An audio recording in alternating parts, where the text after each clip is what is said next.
day of shooting, we picked the most difficult set ever. Smoke, mirrors in every direction. Love it. Welcome to Twilight.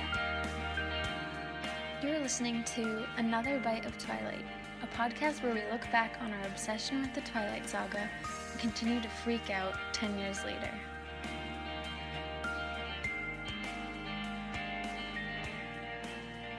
Hey guys. Hello. Happy Twilight Tuesday. We're back. We're back, and we're back together again. Woo! We're together in real life. In real life, we're sitting at a table right now together. Mm-hmm. And we're so excited to record this episode. Yeah. Vermont chapter is over for now. On with our lives. On with our lives. We're in Massachusetts. Yep. My name's Mel. I'm Kel. And this is Another Bite of Twilight. If you're new, thank you for joining us. Mm-hmm. We're cousins. And we're the Twilight podcast. Your favorite and one and only Twilight podcast. Yeah, for soon the 2020s. No, there are other Twilight podcasts. Apparently, so we've been told. Should we get into this now? They've been popping up. Some people have told us that. Yes. And when we started, we looked into it, and it didn't seem like there were any that were still going, that were still talking about Twilight. Like, we were conscious of that. But now it seems like, I mean, how many are there? They're like popping up left and right. We told you guys not to start your own, and you're all starting your own. What the hell? I mean, we love you guys. We know. If you're listening, you probably don't have your own. Yeah. But no, it is just discouraging. Well, to be honest, like, it's, on the one hand, I'm happy that there's so many people who still love Twilight to this day. Mm-hmm. And I think it's, like, with any content creators out there, like, you probably run into this thing where, like, you have an idea and you... I mean, we know we're not the very first people to have a Twilight podcast, but when we started, there was, like, no other people actively doing it. Then, suddenly, there's so many, and I just worry that it gets, like, oversaturated. And it's just hard to be original. Yeah, and then what's the point? Yeah. Because it does take a lot of work to make a podcast. It takes about 5 hours to edit 1 hour. Mm-hmm. And all the promoting, Mel does most of it. It takes a lot of work. Kelly does all the editing. Mel does 99% of our social media and everything. I mean, we love it. We love it. Yeah. So we're not complaining. Of course not. No, it's just, thank you guys so much for going along with us, the journey, and supporting us, and we just appreciate it. That's all to say.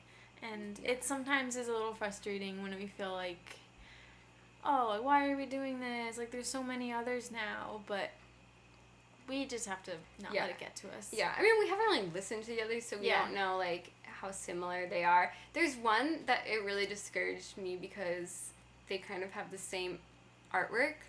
It's like two guys, I think, reading Twilight for the first time, and, like, they have, like, the apple with a bite in it.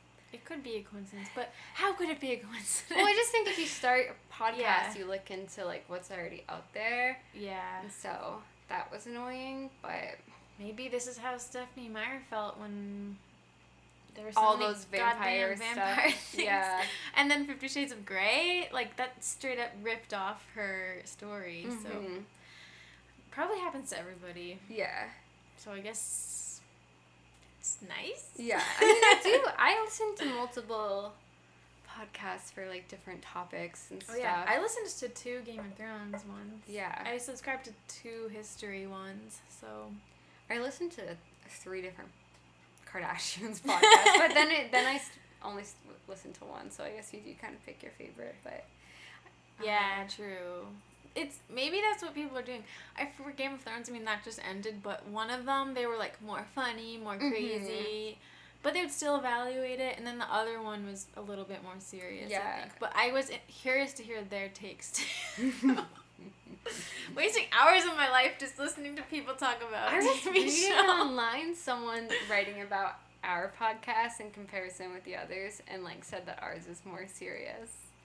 Is it? I feel like I was cracking up listening to it last night. Don't toot my own horn.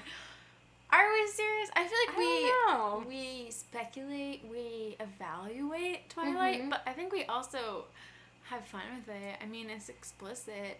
Yeah, we swear. We have some conspiracies. Yeah, Billy, Charlie. Why to everyone? Charlie. Maybe that person, it was on Reddit, right? Mm-hmm. Maybe they hadn't even listened to us.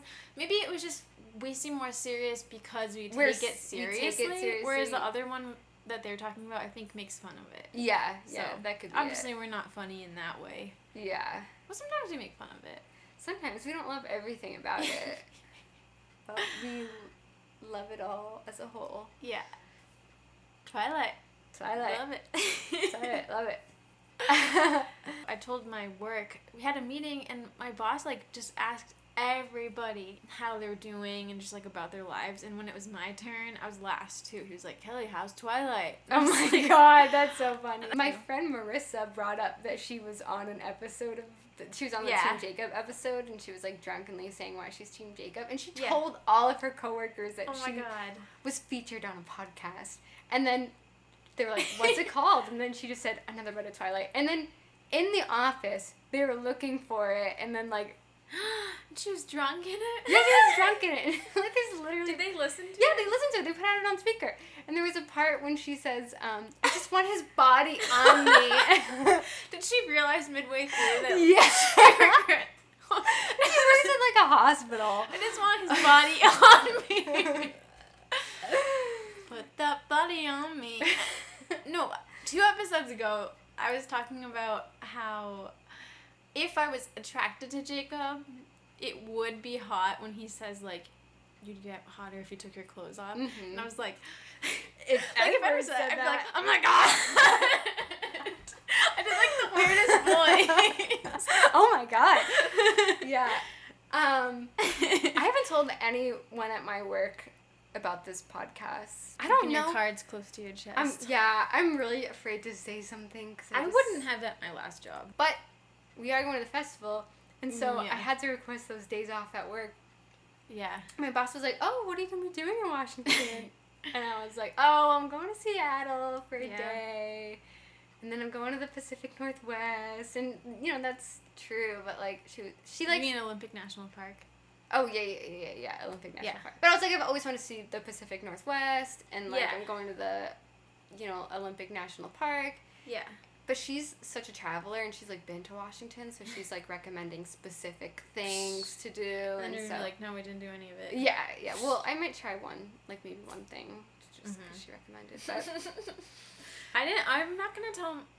Well, if you guys are listening, I'm not going to tell my work that I'm going to Forks just because, I don't know, I feel like it's too much. Yeah. I don't want to be a psycho Twilight fan at work. But I think it depends on the environment. My last job, I definitely wouldn't have told them because I was very scared. I feel like they would have made fun of me. Or they just would have thought it was weird. Their reaction wouldn't have been like, oh, that's cool. Yeah. They would have been like, what? I think my work would probably think it's weird. They wouldn't get it. Yeah. I feel like I've said things at work that just, haven't landed the way I thought they would. My company's really awesome. They really embrace everyone's quirks and stuff, and it's cool. Love you guys if you're listening. I hope you're not. I was saying the other day with coworkers, how my brother does stand-up comedy, after work, and they're like, that's so cool. Do any of you guys else, do you have, a secret gig that no one knows about? Mel, that was your time to say and I almost said it, but I was like, no, I'm so boring. Mel! That's not even true. Don't worry about it. Some people I would say it to, but don't worry about it. I also have a remote job, so I don't have to face them in the office. Oh, I forgot about that. I was picturing It's still embarrassing though. It's still during the meeting when they were talking about it, and then the meeting ended. I was thinking about everyone in their homes or wherever they were, workspaces or whatever, being like, oh, Kelly has a Twilight podcast. Yeah. I'm not, I'll tell people that I go on dates with that I have a Twilight podcast. I'm really not embarrassed about it. Yeah. But in, a work setting, you know what I hate is some people react oh, how's your podcast? Yeah. They keep asking me about it, how's your podcast? And then, keep reacting to it as if it's, this, weird, quirky thing I do. Yeah. I'm can we just move on from the fact, Yeah. To me, it's, like, pretty normal at this point. Some people think it's, like, this perpetual joke. Yeah. You know? Whenever people react that way, as if it's kind of a weird, lame thing I'm doing or something, I like to tell them, oh, it's doing really well. Like, we actually have a lot of people listening. Yeah. We get pinned and then they're like, every day. okay, I respect it. Yeah. Yeah. And I'm like, someone made this bracelet for us. Yeah. And they're like, oh, wow, okay. Yeah. This guy who I was talking to is always like, how's the podcast? Haha. You don't have to add the haha. You can just say, how's the podcast? Anyway, with that out of the way, we are discussing Eclipse. the movie. Later in the episode, we have a voice recording from a listener, which is super cool. Which we were we've so been dying excited for. about. Yes. But we're gonna wait till the hold end. up. Yeah, that's gonna be Yes. the end. But yeah, so we're gonna talk about Eclipse the movie. We both just watched this separately. We And have not talked about it together. Nope. I mean, we've watched it several times this year already. I know. But we just read the book too, as you guys Mhm. know. Maybe some of you have too. Yes. And yeah, so we're gonna talk about the movie. And Yes. now we have the book fresh in our mind for the first time in forever, because I hadn't read Eclipse in years. Years and years. Well, so the movie, I just want to say, is the highest rate. I mean, none of the Twilight movies are rated that well. No, Unfortunately. Jinx. Because I don't think that they had the right reviewers reviewing them. You know? If they had people in the demographic reviewing it, it might be different. Whatever. Reviews don't matter. Reviews don't matter, but I don't think people are free to dislike it if they don't like it. Yeah, me too. If they've watched it and they've formed an Yeah. opinion, so be it. But critics liked Eclipse the best, and I never really understood that, because I think the first one, I mean, Yeah. that's a film. Just a work of art. That's a work of art. That could and- be in a museum. Oh, yeah. Projected on a wall. I think it will age very Contemporary well. museum. Yeah. Yeah. I mean, they play it. They play it in, like, coffee shops and stuff. There's one coffee shop in Boston that always plays it. Excuse me, what? I'm sorry, Brookline. Which one? Oh, gosh, I don't know. Can't name it off the top of my head, but it's like a bar breakfast place, I think. Which one? I'll have to ask Marissa. Have you been there? No, but they've, like, Oh. projected it several times. What street? Calm Ave. What? I'm sorry, Beacon. Oh, what? I've definitely, like, at least seen it, or I've Yeah, been it's to near it. Trader Joe's. Is it hopscotch? No, that's pretty fancy. I Or think hops, it's called? Yeah, I think it might be. No way.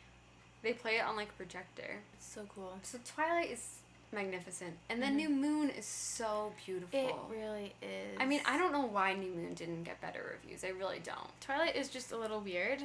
Mm-hmm. It just doesn't really fit in. It was too... Rob said this in the commentary, I think. Too earnest. People are too cynical these days. Mhm. It was not being ironic or anything. It's just... It is what it is. It's this really almost innocent, truthful love story that isn't embarrassed to be a little bit campy. Yeah, campy, a little cheesy, Mm-hmm. and that's the point of it. So I think people misunderstand that and think It's very... that it's trying to be like an action movie or something Yeah. beyond what it is. Very postmodernist in that way. Mm-hmm. But Eclipse is interesting because that's considered by critics the best one of the series. It's still only like 40-something%, right? Yeah, it's still not great. Well, it's like borders on 50%. Did it go down? I think it on might Rotten have. Tomatoes. I used to think it was higher. It originally, I think, was at least. That was like 60 or something. It was like not a splat Yeah. Rotten Tomato. Like it was Yeah. like 50%. That's not fair. I feel like they can't add things after the fact. Yeah, I don't think so either.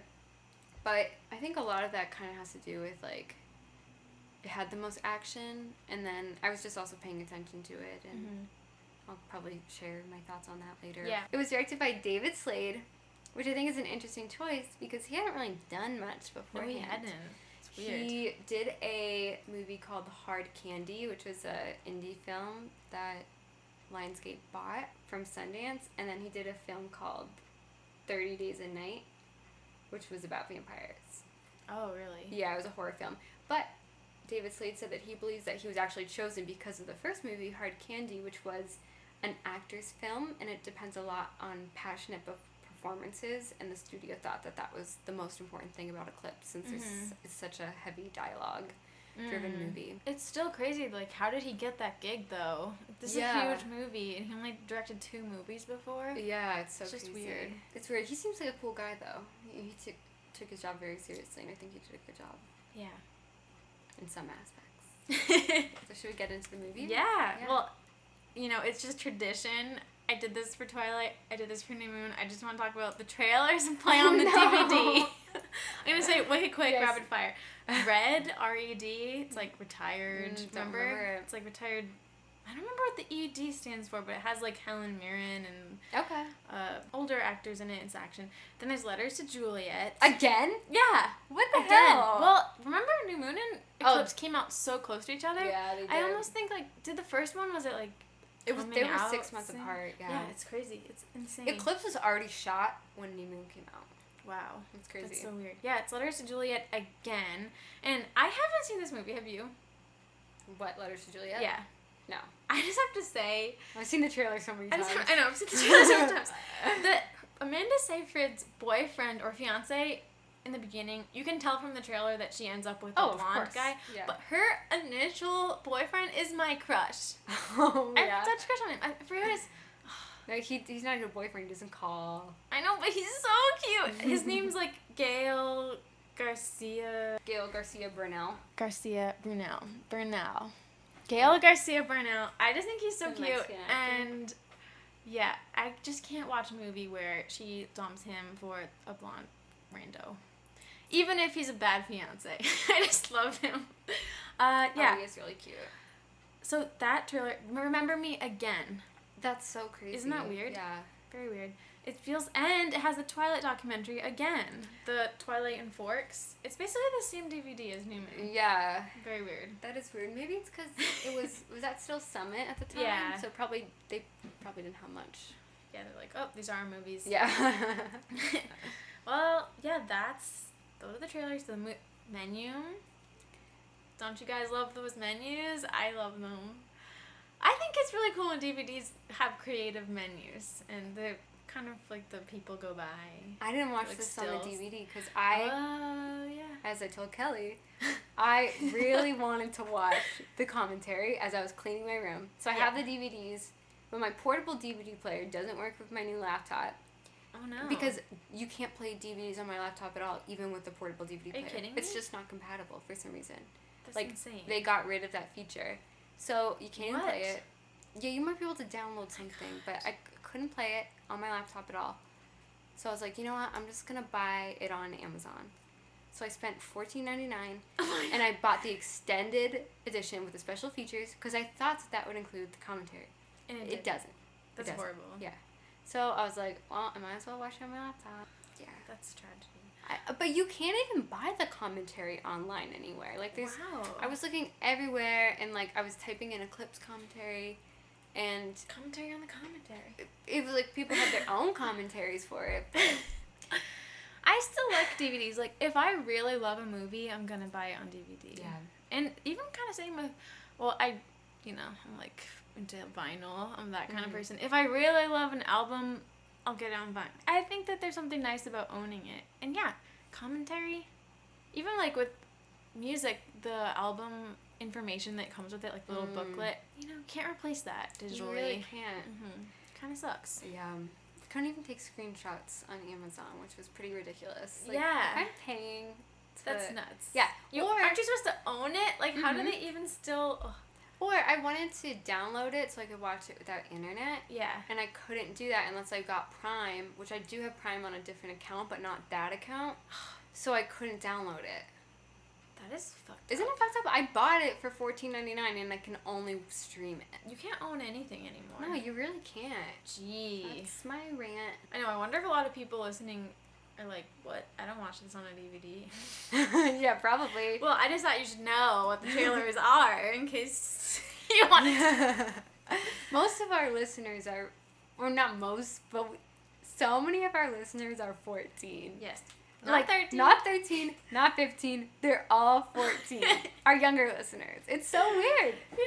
It's like specifically 14. Yeah. Something about that grade. I'm telling you. It's just great. I guess, especially this summer, isn't that the age like before high school? Mm-hmm.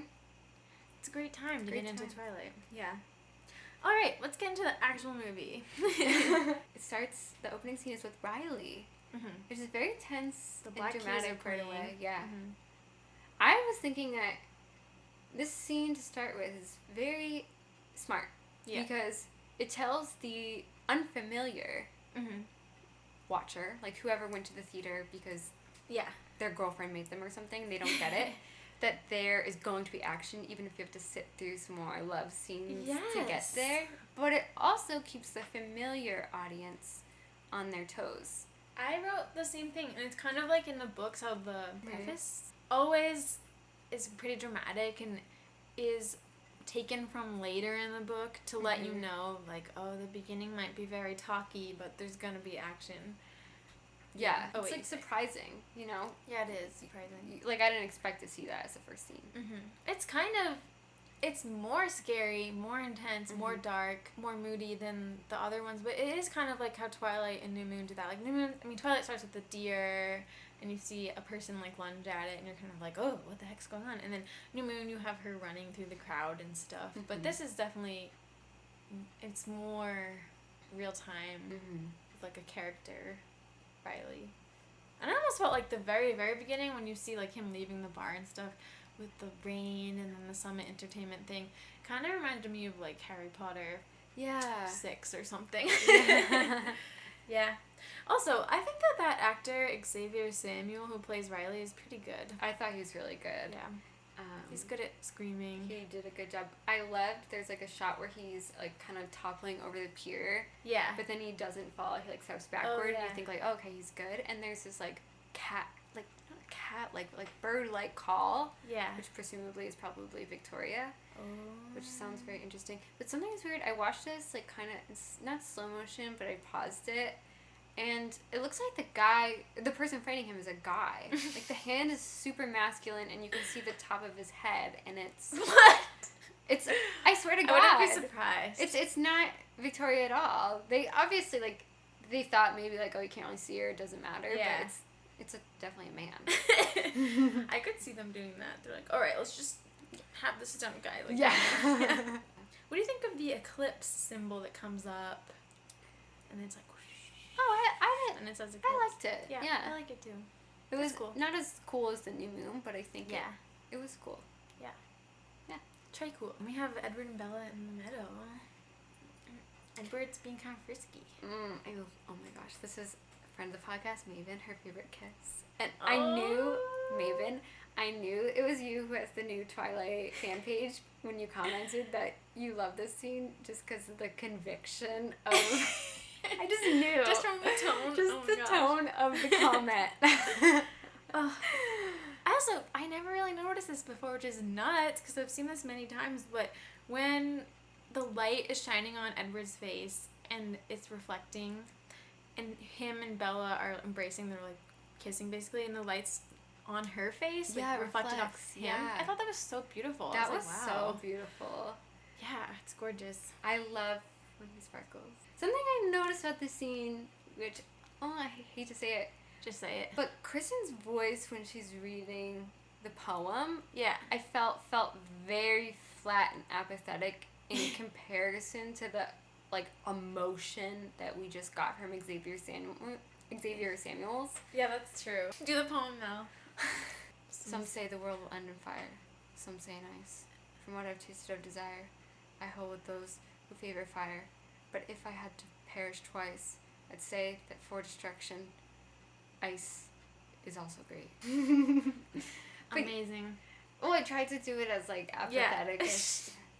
I don't know, like, I hate to criticize Kristen's acting, because I know that that's, like, kind of, like, the go-to criticism people have, but there were times in this movie when I just was, like, I don't know why. Why is it so flat? Yeah. Why was it so, like, flat and indifferent? I feel like there could have been more emotion, especially since reading the books recently. Yeah. Bella definitely does have emotion. Another thing I had is the chemistry in this specific scene is so strong. Yeah, and so strong. It is. I thought it was really cute.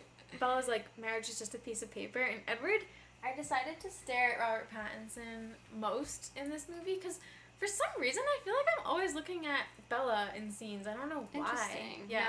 No, I'm always looking at Edward. I don't know why, but I was like, okay, I'm just going to focus on him. And he was, like, smiling through that. I thought it was so cute. Even when she's like, marriage is just a piece of paper, he's, like, smiling. It was just adorable.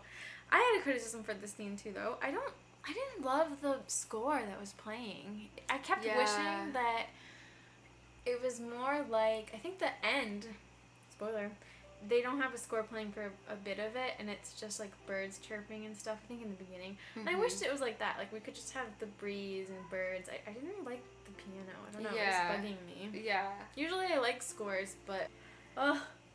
I rewatched this scene Edward. a couple times. That killed me. But then the next scene is Bella and Charlie. Yeah, so this part, Kristen says, Charlie's like, you know why I grounded you, right? And Kristen delivers, like, I know I put you through hell. Yeah. Like, I don't know, it just sounded like... Yeah, put you in the hell. Like, I don't know why there was no emotion in that line. Like, I really love Kristen, don't get me wrong, but, like, some parts I'm like, I don't think that was the right delivery for that. Yeah. We did just read the book. Remember Bella... I don't know. She's just going through the motions with her dad. Like, she doesn't give a fuck. Like, even the graduation dinner in the book. Yeah. She just wants it to be over. So, maybe that's how Kristen interprets Bella, is like, yeah, she's not engaged in conversation with her father. I don't know. I just didn't picture it like that in the book. Yeah. I also noticed that there's a subtle sound of a clock ticking in the background in this scene, and that could be totally coincidental, but I was wondering I don't think so. Yeah, I was wondering if that's to, like, symbolize the time is passing by, and, like, this is her days with her dad are numbered. I think so. I think anything in a movie is pretty much deliberate. Mm-hmm. Especially sound, because they add sound that in later. So if they didn't want a clock, they would have taken it out. Yeah. Yeah, that's really interesting. But what's weird is sometimes there's, like, indoor scenes, and I'm like, why can't I hear frogs right now? Or, like, not frogs, like, crickets and stuff. Maybe the windows are open? Maybe. Well, you can hear crickets, I think, even when the windows are closed. Yeah. I do. Yeah. Can you guys hear them right now? So, you know, this is in the book, too. Charlie says...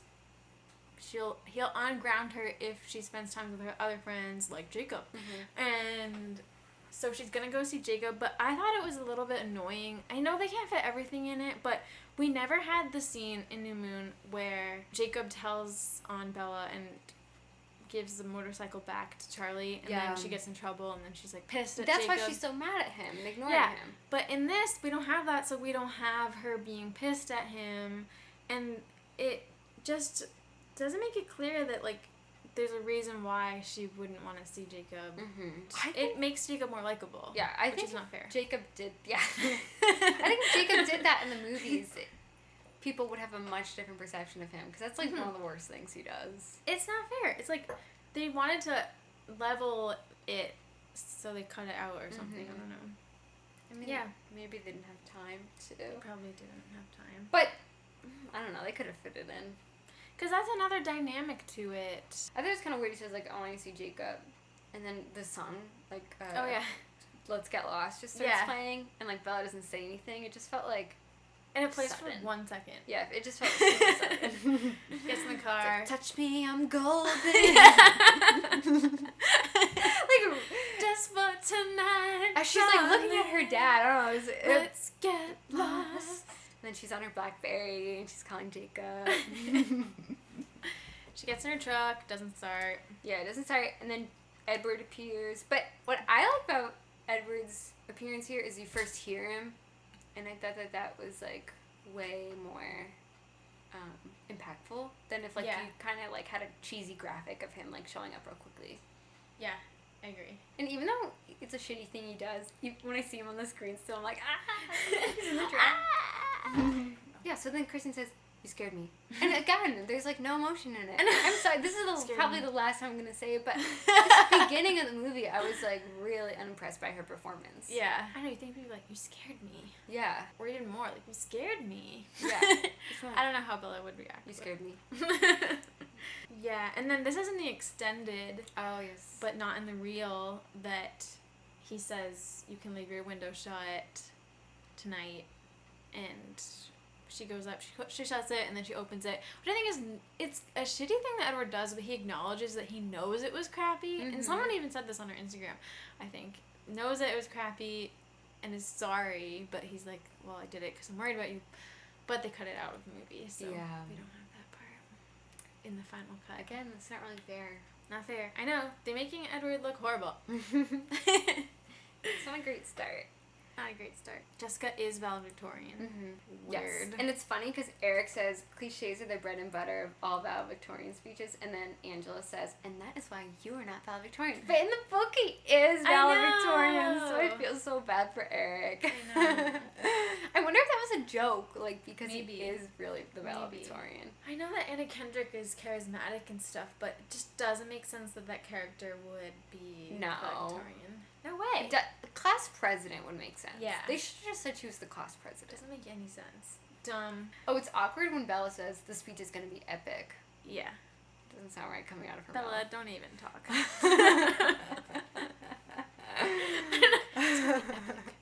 I think it'll change lives. Yeah.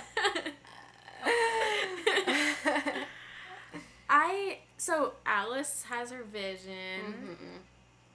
And it's way less of a big deal than in the book. Her suspicion of Edward, because she knows that Edward read Alice's mind. Mm-hmm. In the book, it's a huge deal. We have like a whole chapter basically where Bella's like, "Oh my God, what is he thinking? He's avoiding me." That's when Edward tries to like have conversation with Mike Newton, but it's not as big here. Yeah. Like Edward just kind of like says, "Doesn't everyone notice how strange Alice is?" Yeah, and then that's it. Like it's like I didn't get that. Yeah, wait, I don't really get that either. Doesn't everyone notice? Because she's like, what did Alice see? And he just like, doesn't everyone notice? Yeah, that doesn't make any sense. You didn't answer the question at all. She's like, oh yeah, you're right. Alice is a weirdo. So, Edward is saying, I was just worried that people think Alice is weird. Yeah. This is random. I hate that this movie it's not a real criticism, but doesn't have a dramatic Edward entrance like in Twilight and him walking in. But maybe that'd be too much. Like every single movie, it's like much. There's a dramatic Jacob entrance. Yeah, there is. Yeah. So I was gonna say the police station. Yeah. I think it's weird that like Riley's parents are showing Charlie a picture of, because Riley's in the movie at least is from Forks, right? Yeah. Wouldn't it be a bigger deal if this kid from a really really small town went missing? Yeah, you think everyone would be saying, oh my gosh. Edward's explaining it to Bella, like, have you not heard about this? Like, I feel like it would be all over the news and everyone would be talking about it. I guess and not. he's like, this boy went missing from Forks, like, over a year ago. Like, what? And, like, it looks like Riley's parents are just showing Charlie the picture now. Like, wouldn't that have been an investigation so long ago? Maybe they lived in Forks and then they moved somewhere else. Yeah, maybe. Bellingham. Yeah. Random I just, yeah, even in my town, it would be, like, a huge deal. Yeah, same. So, I don't, that's, like, not realistic. That's one misstep. I love when Charlie says, wait, there's 2 tickets? Yeah. Super. Makes me really happy. Edward looks beautiful there. I don't have much to say about Florida, except the wig is so awful in this scene. Yeah. Oh, and you put this on her Instagram, but, yeah, what would someone think if their daughter's boyfriend visited and stayed inside the whole weekend?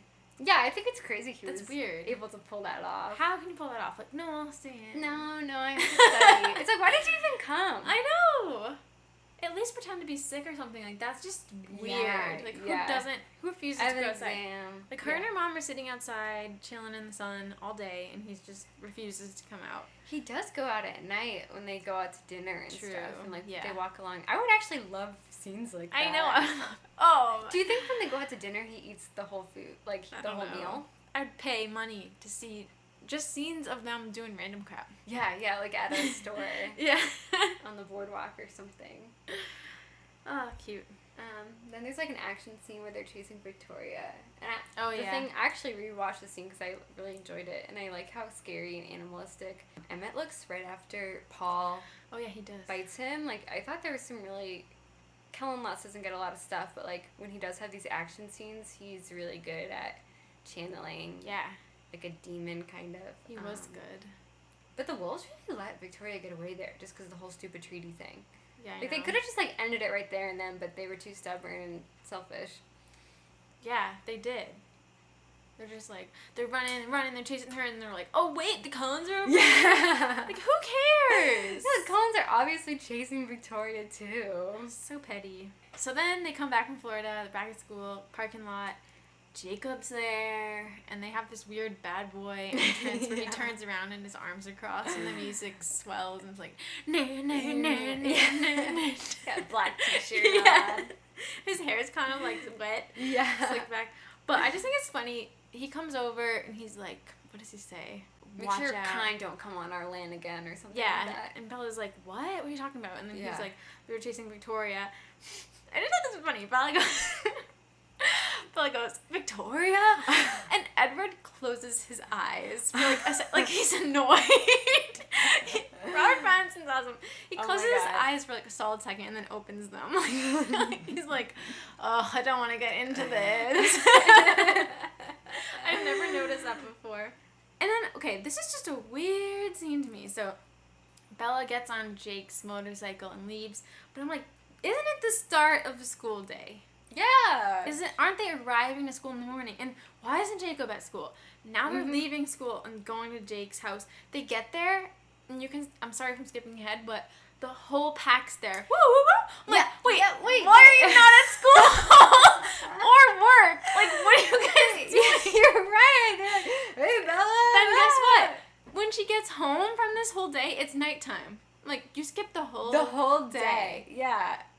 What? They don't explain this. Like, I don't get why the wolves would not have school. I know. I'm like, why is it nighttime when she gets back? What did she even do all day? I don't get it. Do you think Edward went to school that day? Probably. Or maybe not. Maybe he just, ran around. I think he might have cut, too. I feel like that would be kind of embarrassing to then go in and listen to everyone thinking, why did Bella go off on that motorcycle? Yeah, poor Edward. He looks so sad as they're riding away. Yeah, I really dislike that whole thing. Yeah. Isn't that when Jacob's like, you're better off dead? I thought that when Jacob's explaining imprinting, that was Taylor Lautner's best performance in the series. Yeah, it was good. In our casting episode, we were kind of struggling to think of what his best performance is. Yeah. I think explaining the whole imprinting thing and channeling it is like a really hard thing to convey, and he does a good job with that. Even when he gets mad at Bella when she says that she's gonna get turned after graduation, I thought he did a pretty good job. Conveying anger. And then the way he seemed sorry and embarrassed afterward, I thought it was good. It was good job, Taylor. Wonderful. Good job. I thought Taylor, if you're listening, I thought Kristen did a good job in that scene too. Like, I don't think that this is the right way to describe it, but her face as he's describing it almost looks like she just like downed cough syrup or something. What does that even mean? Like, she looks just like kind of not drowsy, but like her face is like sinking. Like, you can just see. I'll have to rewatch it. Yeah, like you can just see that like she's in like an awkward and like sad and emotional state. I don't know. So then there's Riley in Bella's room. First, you have the shot of him like across her bed and like looking at the his hand holding the dream catcher, and you kind of think it's Edward at first, and it's like, ooh, it's cool. Kind of it's cool, and it's like, ooh, is Edward being creepy right now? And like touching the dream catcher, is he thinking about Jacob? And it plays with you, and then you see it's like Riley from the beginning of the movie, and his eyes are so red in that scene. It's really frightening. He looks like a vampire. He looks scary. And then we have him. I don't know if this is an extended cut, but he goes downstairs, and his face is right. That's in the movie against Charlie, and it's so scary. Yeah. Apparently, not to spoil commentary on the commentary, but I listened to the commentary a few months ago or something, and they said that originally they were going to have Riley looking at the sign for him, like the missing sign, but then they cut it out. That would be interesting. But it is there in the house. Yeah. Like his picture, so yeah. I think it's actually right there where Charlie's sleeping. Like, I think it's either on his lap or the table or something, but they just didn't show it. That would be interesting, because that would add, like, a layer of like, what would his reaction be? Would he just be like, I don't care? Or, because he seems pretty evil. Yeah. But I think he's been turned evil, kind of, from how he's been raised. I feel like if he saw that, then, like, it would be hard for him to continue as the guy he is, so. You do see, jumping ahead, flickers of Riley not being sure if what he's doing is right. Yeah. With Victoria, and so, I wonder if he did see that, if he'd be like, what? Yeah. Oh, that's interesting. And then the next scene, you hear footsteps, and Bella's in the house, and the lights are off, and then you just see Charlie. Yeah. Yeah, you think it might He would be the worst person to die in this whole series. I know, that'd be horrible. That would be awful. So bad. I'm not down with that. No, I want someone to die, but not him. Then Edward shows up, and he's like, someone's been here. Yeah, someone's been here. And then go to the Collins. I don't really like a lot of the group Collins scenes for some reason. I hate them too. They're just standing around. Yeah. It's weird. They're just standing around, and, like, there's just too many bad wigs in one scene. And, like, they all have, like, one line, and it's just... I don't like it either. Yeah. But whatever. I see why they have them. I mean, we want to see the family, but something about the way they're arranged is just... forced. And, Then this is when Jacob goes to the house to sniff it out. Yeah. And then outside, is this when him and Edward get in, like, a fight? Yeah, I think so. So he's like, all right, we're done here. And she's like, I'm tired of this. I just wrote in my notes, I love Rob's delivery of, all right, we're done here. Like, the way he says it is just, he's like, all right, we're done here. Like, he just says it so quickly. Like there's a difference. All right, we're done here. No, you're done here. Stop! I thought Rob was so good in this movie. He was so good. I have notes on this in a specific scene later, but he just does so much work with his face, actually. Like, just little tiny movements and reactions that didn't even need to happen, but he's doing it anyway, and I just think he's so good. Oh my, he's the best of the three of them. I think he's, like, a remarkable actor. He is. And Twilight haters are always like, I forgive him for his work in Twilight. Like, but no, like, he's so good in Twilight! Have you actually seen Twilight? He really is, like, one of the best actors in the whole series. He's so good. I think he makes it what it is. But in that scene, I think he does great acting. But they did him dirty with his outfit and his makeup. Dark contacts. Is that what he has, dark contacts? Yeah, he has dark contacts, but, like, he looks sickly in this. No, he looks weird. He looks scary. And his hair. He really looks like, it looks left behind for some reason. Yeah. I don't know, like, Jacob looks very fresh and young and, like, okay, and then here we have this guy waiting. Do you think that's purposeful? Maybe. He just doesn't look... He looks washed up. Yeah. He really does. He looks literally washed up. But he's still cute. He's still cute, but his eyes are so black against his very white skin and then his black shirt. And he looks tired. I don't know. He looks, like, genuinely sick. I bet part of it was deliberate. Like, oh, he's a wreck. He's so nervous. Yeah. But they took it too far. It's way too far. Also, I noticed that Kristen is so freckled in this movie. Yeah, she is. Like, it's cute. She's kind of freckled in the other ones, but she was really freckled in this movie. We have the deleted scene with Bella and Angela. I like this scene, but I understand why they took it out. Yeah. Bella does act this way in the books, so it's not Kristen's fault, but in that deleted scene, Bella is just so emotionless and so not interested in Angela. Like, Angela's talking about her problem, like, oh, my dorm is going to be so far away from classes, Eric's is really close, figures. Bella doesn't even freaking react. She doesn't react. She's looking out the window. Yeah. And then Angela has to be like, what's wrong with you? Like, oh, okay, I guess we'll direct our attention to Bella because she's not listening to me. Yeah. Like, and poor Angela. Oh, she just wants to talk about her life. Yeah, and she's so sweet. But I get why they cut it out, because Angela's, like, explaining, like, oh, Edward's jealous. And, like, duh. Like, I don't think he's really jealous, but, like, she's kind of describing, like, oh, this is a love triangle, and Bella, like, this is just dawning on her for the first time. It's not really necessary. No. But it would have been nice to have her hanging out with Angela. Yeah. There's some ironic lines, like, he's only human. Yeah. He's gonna act like any other guy. Yep. What else did she say? Oh, it's not life or death. Yeah. She says so many things. It's too double meanings. Yeah. Next, is it when she goes to get basically dropped off from Edward to hang out with Jacob, and Jacob is like, hello, beautiful, and hugs her. And Edward says, doesn't he own a shirt? Do you like that line? Yeah, I like it. I like Rob's delivery of it. Yeah, me too. It's perfect. And I like how he then looks down. He looks, like, embarrassed and guilty that he said something petty. Yeah. Doesn't he own a shirt? Yeah, he, like, looks down. It is. I normally wouldn't like something like that, but you know, it's something that people would think. So it kind of makes sense that someone would say it. Yeah. Like, no one has addressed it yet. Yeah. Yeah. And I like when Edward has those like, more human moments. Yeah. I love when... Well, they kiss first of all. We didn't talk about it. It's so hot. Yeah, it is hot. Jacob has to watch. Yeah.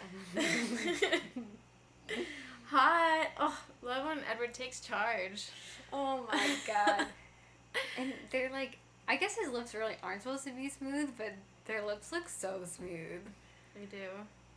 So their like skin smooth. looks really smooth too.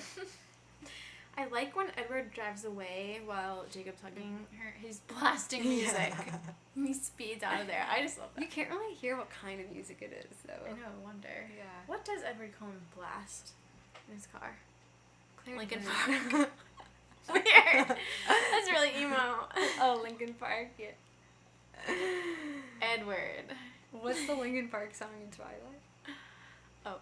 I dreamt I was missing. You Leave were so out scared. all the rest. Leave out all the rest. Jacob tells Bella, and maybe this line's in the book, I don't know. He says, we're going to a party tonight. I'd be so disappointed if someone said that to me and then I show up and it's just a campfire with old people. I'm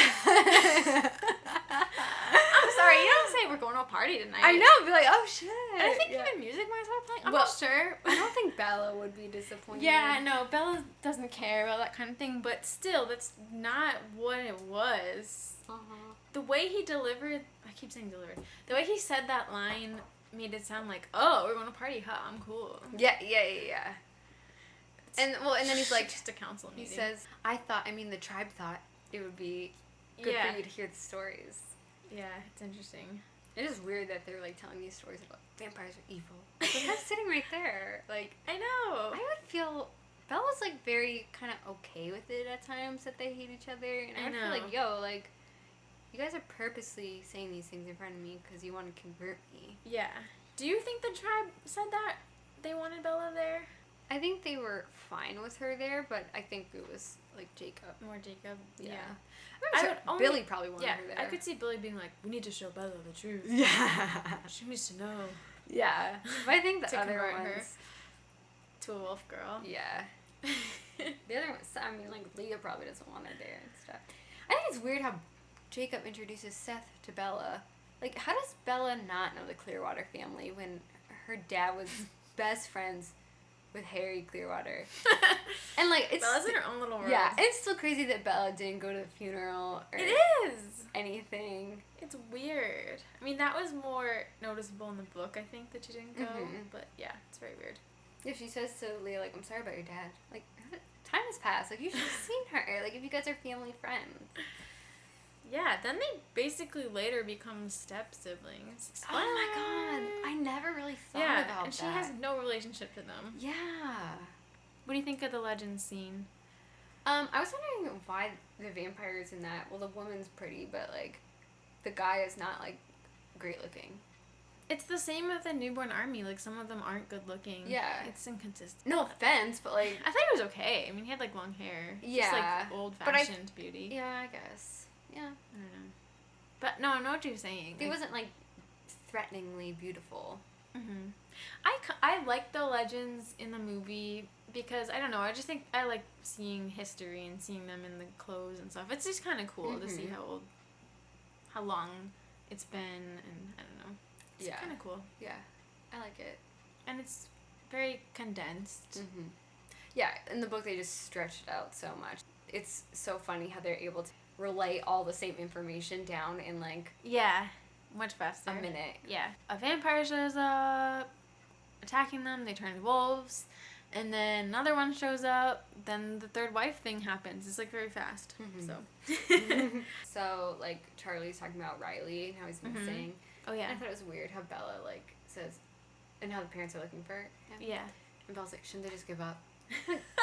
Bella has no empathy for people. No, she said, do you think they should do you think they should just give up? It's a weird... It's a weird thing to say. Like, obviously parents aren't going to give up. Their child is missing. But wouldn't that be weird if the parents, like, just saw Riley the vampire? That would be Wouldn't weird. that be crazy?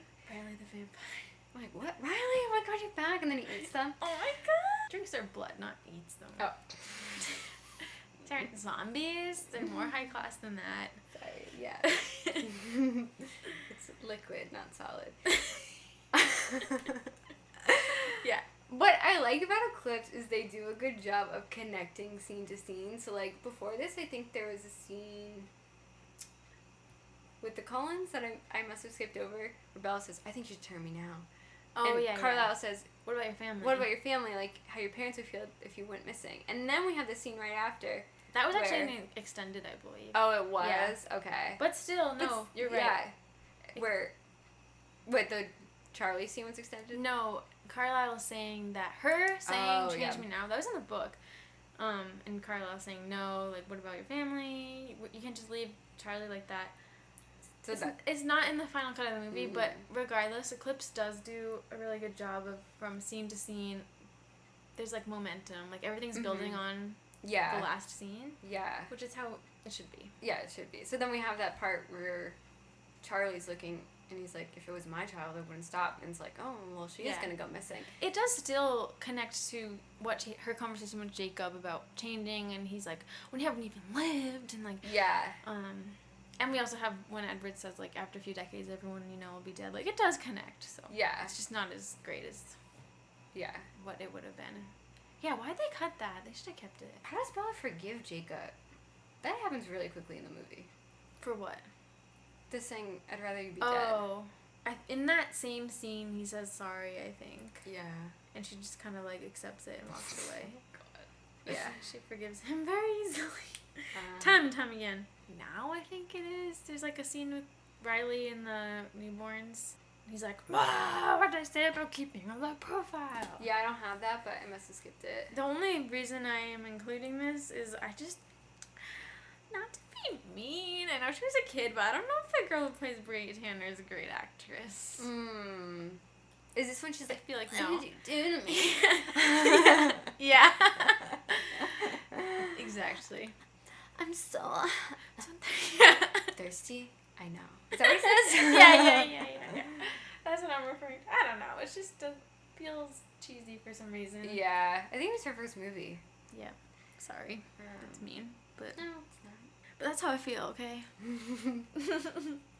She's older now. She can take it. Yep. I wrote in my notes, Jasper's new southern accent appears. Oh, yeah. This must be when they're at the house talking. Suddenly. Yep. Suddenly he has a southern accent. Wasn't there in the first two movies. To be fair, he doesn't say much in the first two movies. Yeah, true. It's very distinct now. Yeah. Yeah, but then we have Edward. Rob Kristen. Bella and Edward in bed. And his hand is like the size of her face. It's so big. Damn. It looks like they're lying with a chip bag in between them. Yeah. I remember thinking that the first time I saw the trailer. I was like, what the hell is this Yeah. scene? Like, why is there chips in between them? Yeah. It's just her quilt from her mom. It is weird that they had like a really colorful part of the quilt between them. I don't know why they chose to do that. I don't know if there's like any significance. Well, I watched the behind the scenes, and apparently they spent like 400 hours making that quilt. Really? So they probably were like, we just need this quilt in another scene. We just need to use this quilt. Yeah, we worked so hard on it. I don't know why they did that. They like, for some reason, I think designed all those shirts. That's not necessary. Yeah, they could have just taken real shirts. Yeah. No, they made them all. Oh, really? Yeah. That's weird. Maybe, like, they didn't want to get permission to use. Maybe, but it took them forever to make them all and then cut them and then sew them into a quilt. I bet that's why. But it looks kind of weird. Yeah. Whatever. It does. It's it could quirky. be at the end of the bed. But I wonder if there's a specific... Do you think there's any reason why Renee's favorite is a three-headed lobster from Maine? Or is it just, like, a line? Like, that's supposed to be... Maybe it's random. Yeah. Three-headed lobster from Maine. We're from New England, so I get a little joy out of that part. Yeah. Rob's a great actor in this scene. Oh, yeah.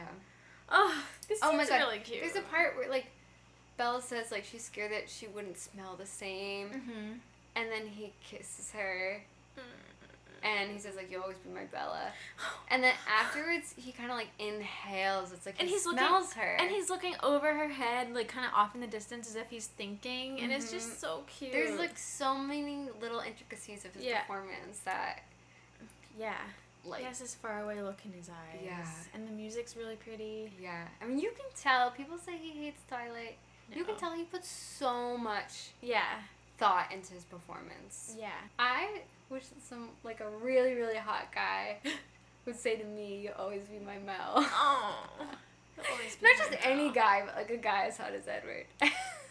Yeah, and I feel like that's the kind of thing someone wants to hear, too, when you're saying, like, you're afraid of aging, or, like, I'm not going to look the same, I'm not going to be as hot. Mm-hmm. You're like, you'll always be my Kel. Kelly. But then, like, I want someone to say it to me. I want Edward to say it to me. Me too. No one can measure up. No one measures up to Edward. It's rough. It is rough. So then we have Jacob and Bella's first kiss. I hate this part. I didn't write anything about this. I said here Jacob is listing out the reasons why Bella should pick him, which extends just beyond her loving him specifically. Like, he really emphasizes here, like, she'd have a more normal life and leverages her family, safety, Charlie. Yeah. Which, I don't know if he really does it in the book as much. It's more like, I know you love me. Yeah. That's true. I don't think he does. But, so after Bella punches him, I hate the way Jacob kind of, like, stalks over her. Like, she's, like, grabbing her hand and pacing. His body is hunched over following her. It's just, like, so creepy. I don't know if that, like, anyone's ever noticed that. I haven't. I'll have to rewatch it. So Jacob and Edward have their altercation. Stephanie said she didn't want Edward to grab Jacob. Oh, yeah, she hated that. Because, like, in this universe, he would really, like, break his arm off. Apparently, this was in the commentary, she was, like, crying about it. And got in a literal, like, yelling fight with Wick like, Godfrey. I say Wyke. With Wick Godfrey. Oh my god. Yeah, like, they got in a fight about it. Because she was like, the mythology! They really didn't have to have it in there if it meant so much to her. No, but I think it's fine. Mm-hmm. You could argue, well, he's a werewolf, so maybe he's really strong, too. Yeah. I don't know. And, like, you could argue that, like, maybe Edward was doing that threateningly, but like, he wasn't using full strength. Yeah. That'd be funny if his arm did fall off. Like, what? Can Carlisle attach it? Yeah. Maybe. I don't know. I know He's that normal. durable. I know that humans, obviously can't. You can reattach a limb. You can? I'm no pretty way. sure. Will it still work? I think. Yeah, I think if you get all the nerves in there correctly and the muscles and reattach Even it if all. it totally falls off. I think you might be able to. If it's like fresh. I bet Carlisle. Because also could attach wolves heal really quickly, so. Oh, he could easily. I'm sure it might be hard. That would distract from the story though. His arm comes off. No, we're like in a surgery. It's like a fire beat. That would be distracting. Yeah, never mind. We've talked about this. I hate how Edward is dressed in this scene. I don't get it. Hoodie. And then Jacob's delivery, his explanation to Charlie and like their reactions about like, I kissed Bella. Mm-hmm. She broke her hand. Punching my face. It's like misunderstanding. Yeah, it's humorous, but I don't really like the fact that it's humorous. Mm-hmm. But I love Charlie in this scene. All right, take it down a notch. Yeah, Billy Burke is amazing. He brings brings so much to the series. He might be the best actor in the whole series. You might be right. If you had to say the top 5, who would it be? Him. Robert Pattinson. Michael Sheen. Oh, yes. It's so good. Oh, so good. We don't get enough of him. I know. Well, Anna Kendrick, probably. Anna Kendrick's really good, yeah. She's good. And people really like Bryce Dallas Howard. She's an acclaimed actor. Good. I don't know if she nails it out of the park. Yeah, Anna Kendrick is really good, especially in New Moon. Mm-hmm. She didn't get much in this movie. Well, the graduation speech, but... What about Dakota Fanning? Oh, Michael Sheen, he's really good. I already said that. Oh, you did? And you reacted. Oh, I'm sorry, I was thinking of Michael Welch. Oh. But, because I said Michael Sheen, and you're like, oh, yeah. I was thinking Michael Welch. No. Because I would also put Michael Welch in this category. Yeah, Michael Welch is really good. No, Michael Sheen's amazing. Oh, yeah, he's really good.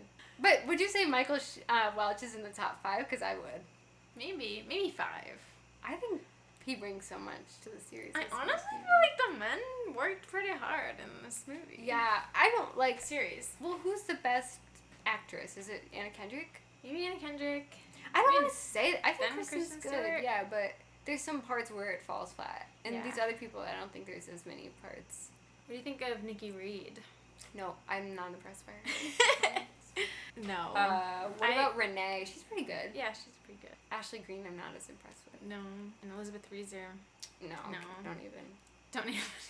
Even like the girl who plays Leah, I'm not remembering her name, but it's just pretty one note. Same with like Jane, Dakota Fanning. They only have like one mood really, so it's hard to judge. Yeah. I guess Dakota Fanning's kind of good. She's besides Michael Sheen. It's like convincing. Yeah. She's better. Oh, I wrote this in my notes. We haven't encountered this yet, but the guy that plays Felix is so bad. Oh my god. Why is he in this movie? He's so bad. There must be nepotism or something. Why is he in this movie? How did he get Was that an extended cut when they're watching over the newborns? No. That's in the real movie? Yeah. When he has a line? Yeah. I didn't remember. I was like, what is this? It's really bad. He's not a good actor. He sounds like a lifeguard. He even takes his hood off horribly later in the movie. Yeah. And he like flinches. Like, why did no one notice that? He's not an actor. No, he's really not. He's so bad. We have to look up his IMDb later or something. Like, how did he get in this the movie? Other two, Felix and then Jane's brother. Is it Dimitri? Or does he play Dimitri? No, that's Felix, the big guy. Felix? Yeah, is the big guy. Yeah. Is it Dimitri? Dimitri? It's the smaller one. And then there's Alec. Alec, yeah, the brother. They're not great either. No. Alec's not very good. That Whoever plays him. Yeah. That whole scene with the Volturi watching over the newborns was horrible. I was like hoping, this better be an extended cut. They should have just honestly cut all of that out and just showed them watching. Mm-hmm. Just cut out the lines. I think that's what it is, right? No, I know the decisions. Wait, it's in it. Oh, did you watch the extended separately? Yeah. Oh, okay. It's not I watched it included in the movie. Oh, okay. Yeah, I watched the extended and deleted out of it. Oh my god, it was so bad. Yeah. His voice is so weird. I know. So, we got that out of the way. Worst actor. Yep, maybe the worst one in the series. Oh, the waitress, she's good in the first one. Yeah, she's good, but your dad still has it every Thursday. And then she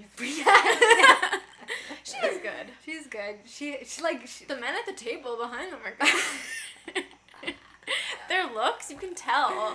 Yeah, They're concerned about their hometown where they grew up. Yeah, Waylon. Yeah, they're thinking about Waylon and it's their boy. So then we had the Rosalie flashback.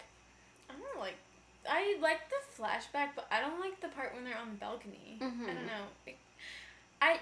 We disagree on this, I think. I can't stand how Rosalie looks in this scene. I just can't focus. I'm so distracted by her hair, her eyebrows. I'm really distracted. I don't know why. I am distracted by it, but I think I like it. Like, I think her eyes look very striking in this part. I hate her hair in it. I hate her hair when they show it from the back, especially. Yeah. I think it looks like Hannah Montana wig or something. I was thinking when I was watching this scene with her flashback and this thing that happens with Royce, it's kind of interesting how in every single book there's a lot of acknowledgement of or references of like sexual predators in every single one. Like in Twilight we have in the parking lot, and then in New Moon we have the flashback to the parking lot. And then here we have what happens. Guy. Yeah, the motorcycle guy. Even though he didn't do anything. Even though he didn't do anything, it's what like Bella was thinking about those guys before.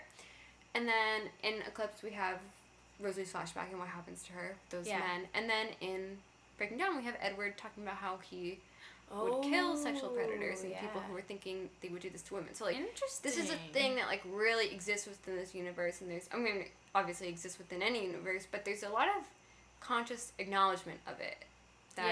humans can be predators and stuff like that. But I think it's True. interesting that then Jacob forcibly kissing Bella is, like, totally overlooked. And, like, no one... And maybe it's, like, in comparison to this other stuff, like, you can't even compare it. But, like, maybe. it's weird how there's not a consciousness about what he does. I don't know. Yeah, that's interesting.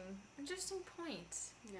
I mean, it's not really a gateway, but, like, one thing can lead to another sometimes. Yeah. Like, forcibly kissing someone is never okay. And I don't know. I just think it's weird to, like, if you excuse that, like, what's your threshold? Yeah, I never thought about that humans can be predators too. And then you have it contrast with someone like Edward who won't even sleep with Bella. Yeah. Interesting. Yeah. I know. Stephanie, I feel, is definitely... You'd think trying to say something about being a good person and stuff. But yeah, the Jacob stuff muddles it a little bit. Yeah. But isn't that interesting? It's, like, weird how every single story, there's, like, acknowledgement that, like, people are like this. It is. I thought that the guy that played Royce is actually a good actor. Yeah, another guy. Yeah. The man really given performances of their life in the Twilight movies. No, but I think he did a good job playing this suave, seedy guy in secret, like looking over his shoulder. But then, and when he's being aggressive and stuff, then when Rosalie is a vampire and hunting him down, he does a really good job being, like, shaky, and he kind of, like, jumps across the hotel room and is, like, hiding in the corner with a bottle, and I don't know, I just thought he did a good job. So, nice work, dude, whoever you are. I was wondering, how does, like, Royce know Rosalie's coming? Well, she said that she went after all his friends first, one by one. How did he know it was Rosalie who went after? He didn't know it was Rosalie, he just knew that somebody was killing them all. That makes sense. And maybe he started to guess, because he was like, oh my gosh, it's everyone that was there that night. And I'm the last Rosalie. one. Oh my god. That would be insane! That's pretty cool. That is really cool. That's cool she did that. Yeah. I'll give her props. Yeah. Another good scene connection is how Rosalie says, there's one thing you'll want more. Yeah. One thing you'll kill for. Blood. And then with the next scene, we have the newborns, and they're just, like, killing everyone. Yeah. Cool. And then that's when we have the scene with Volturi. We let them do what they were created for, or we end them. Decisions. I don't like that line. Yeah, it's supposed to be creepy, but this whole scene, this should have been cut out. We should just saw them and then have them not say anything. Yeah. Because, like... And leave us wondering, what are they doing? This scene felt like a cheesy children's movie. It was really not good. I really Felix sounds like a lifeguard. Yeah. So now we have graduation. Yeah. I thought it was great. Nice scene. Nice scene. It's a good high school scene, you know? If anyone wants to watch a movie about high school graduation, watch Eclipse. I always thought that they had this speech because they wanted to give Anna Kendrick some screen time, which I think is why they made her valedictorian. Makes sense. Yeah. But I also like that they included this because it could have been, graduation could have been a really quick thing that they skipped over and maybe just had, like, one scene of them graduating with, like, their caps and gowns and that's it. But, like, I like how they kept it in because it sets you in the reality of the world that Bella's still in. And the whole speech about make mistakes, don't make hard and fast decisions. It's placing more of that doubt on her future and... Yeah, everything ties in. Yeah.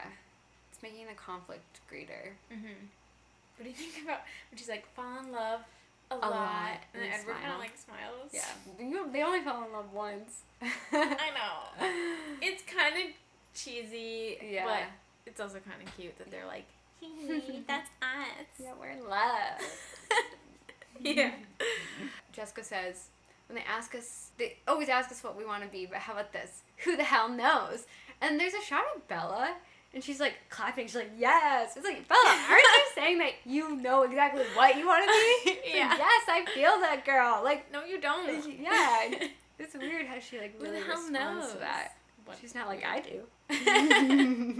That'd be funny if she looked at Edward and was like, I do. Change me now. I know what I want. Yeah, she said that in the first movie. I know what I want. Yeah. Doesn't make sense. Are Bella and Edward sitting together at graduation? I don't know. Doesn't make sense. She's an S and he's a C. Doesn't make sense. They break the rules.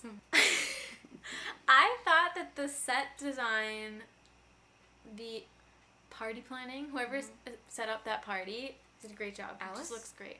Well, yes, the character Alice, but whoever worked on this movie and made the party, I just think it looks beautiful. It looks like a great party. It's very tasteful. Yeah. Hip looking. Yeah. It looks very fun, colorful. I thought it was unrealistic that they'd be dancing to Muse and being like, I love this song. Yeah. As if it was a real party in Maybe it was in 2010. Brooklyn or something. Yeah, maybe. But if it was a real party, it'd be like Party Rock Anthem. Yeah. It would be Party Rock Anthem. Or, was it Tonight's Gonna Be a Good Night? Yeah. I Well, got a that was a feeling. few years old. No, Yeah. When did this movie come out? 2010. Well, that came out I was in like 2008. okay, it was 1 year old. I guess. Party Rock Anthem actually is 2011, I'm pretty sure. Oh, okay. Yeah. Yeah, so maybe it would be Black Eyed Peas. What was like the song of 2010? Maybe like California Girls? Was it then? I think so. Yeah. Yeah. Oh, this is my song! California That would be Girls! Yeah, it wouldn't be Muse. That's Yeah. not, but whatever. I guess they're that hip. Mm-hmm. I wrote that Bella doesn't act that impressed by the charm bracelet. No, she doesn't. She's like, thanks. Thanks. It's beautiful. No emotion at all. Then they have a scene where they're talking about the army and the wolves are there. And I actually, because I said I don't like these scenes with the Cullens, I thought that Taylor was the best actor, had the best deliveries in this scene, which I'm surprised Is that when he's about. like, what damn army? Yeah, he's like, hold up, what damn army? And he's like, Better than Edward? It's like, no, not better than Edward, but the rest of them. Like, because they all have their, like, dramatic, like, what is it? Like, at sundown we'll do this, or I don't know what they say, but, and then he's like, well, what the hell does that mean? Like, it just felt like... True. Someone would act changing that way. Yeah. I wish that in the movie Jasper still came across as a sweet empath.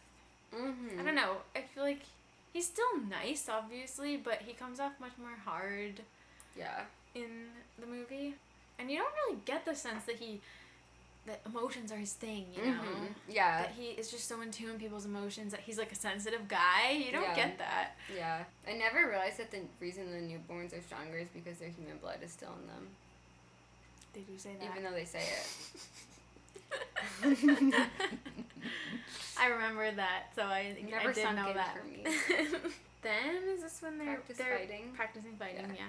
I think it's funny that I feel like in this universe people can't help themselves for making out. Like Jasper and Alice just start making out. So flirty. And Bella looks away. I'm like, why are you making out right now? Yeah. They've been dating for like I don't even know how many years. Yeah.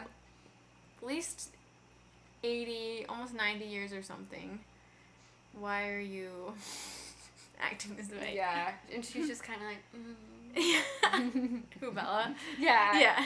She, like, looks away, but she's, like, smiling. I can't tell if she likes it or if she feels awkward. I don't know. I can't tell either. I do like Jasper in this part, though, when he's like, never turn your back on your enemies. Like, yeah, the way it's he funny. shot this scene was really entertaining. It was. And it's fun. Yeah, I like how flirty Alice and Jasper's fighting is. It's so cute. Yeah, it is cute. And he's fighting Rosalie, and he's fighting Edward. It's fun. It's almost like the baseball scene. Yeah. That kind of energy where everyone gets their turn. Yeah. Yeah. I like it. Does Esme get her turn? I don't think so. Esme doesn't do anything. Nope. Of course not. No. And we get Jasper's flashback, Mm-hmm. which I like. I think it's cool. I like it. I do think there's too much nostalgia. Like, I was a youngest general in the Texas Army, Confederate Army, but luckily there's like not too much of like the real Civil War in there. No, there's nothing really. You just see him alone riding on a horse, and then he's part of the vampire armies. I mean, wars. You have that part when he like kills the kid. Yeah. Well, that's a vampire. He's a vampire. Yeah. He's like, I could feel everything they felt. Yeah. That was. How is that kid not young enough to be a? Maybe he's like 12. I was guessing he was like 12. Yeah. He's like 12. Like 12. I like the part when the three women are there, and then she's like, I can never stop once I start. Yeah, yeah. It's like cool. That. I don't get why Jasper, when he has experience of being like a puppet, to the creator of an army, why he, like, wouldn't put it together that Victoria is doing this to someone. I don't know. It's really obvious, especially since they were chasing Victoria. The other day. Yeah. In this movie. Yeah. I like when it's Bella's dream. I don't usually love dreams. Well, I like them in the movies, actually. When it's Maria whispering in Jasper's ear, and then it turns into Victoria, and then it's Maria, and it's Victoria. And it's just very artistic in a way. I like that. I like that scene. Very creative. Then we have the scene where Alice is telling Charlie, like, about the sleepover that Bella's gonna have. Yeah. And it's kind of weird that Alice says, she calls him Charlie, and then Bella's like, Charlie, you guys are on a first name basis now?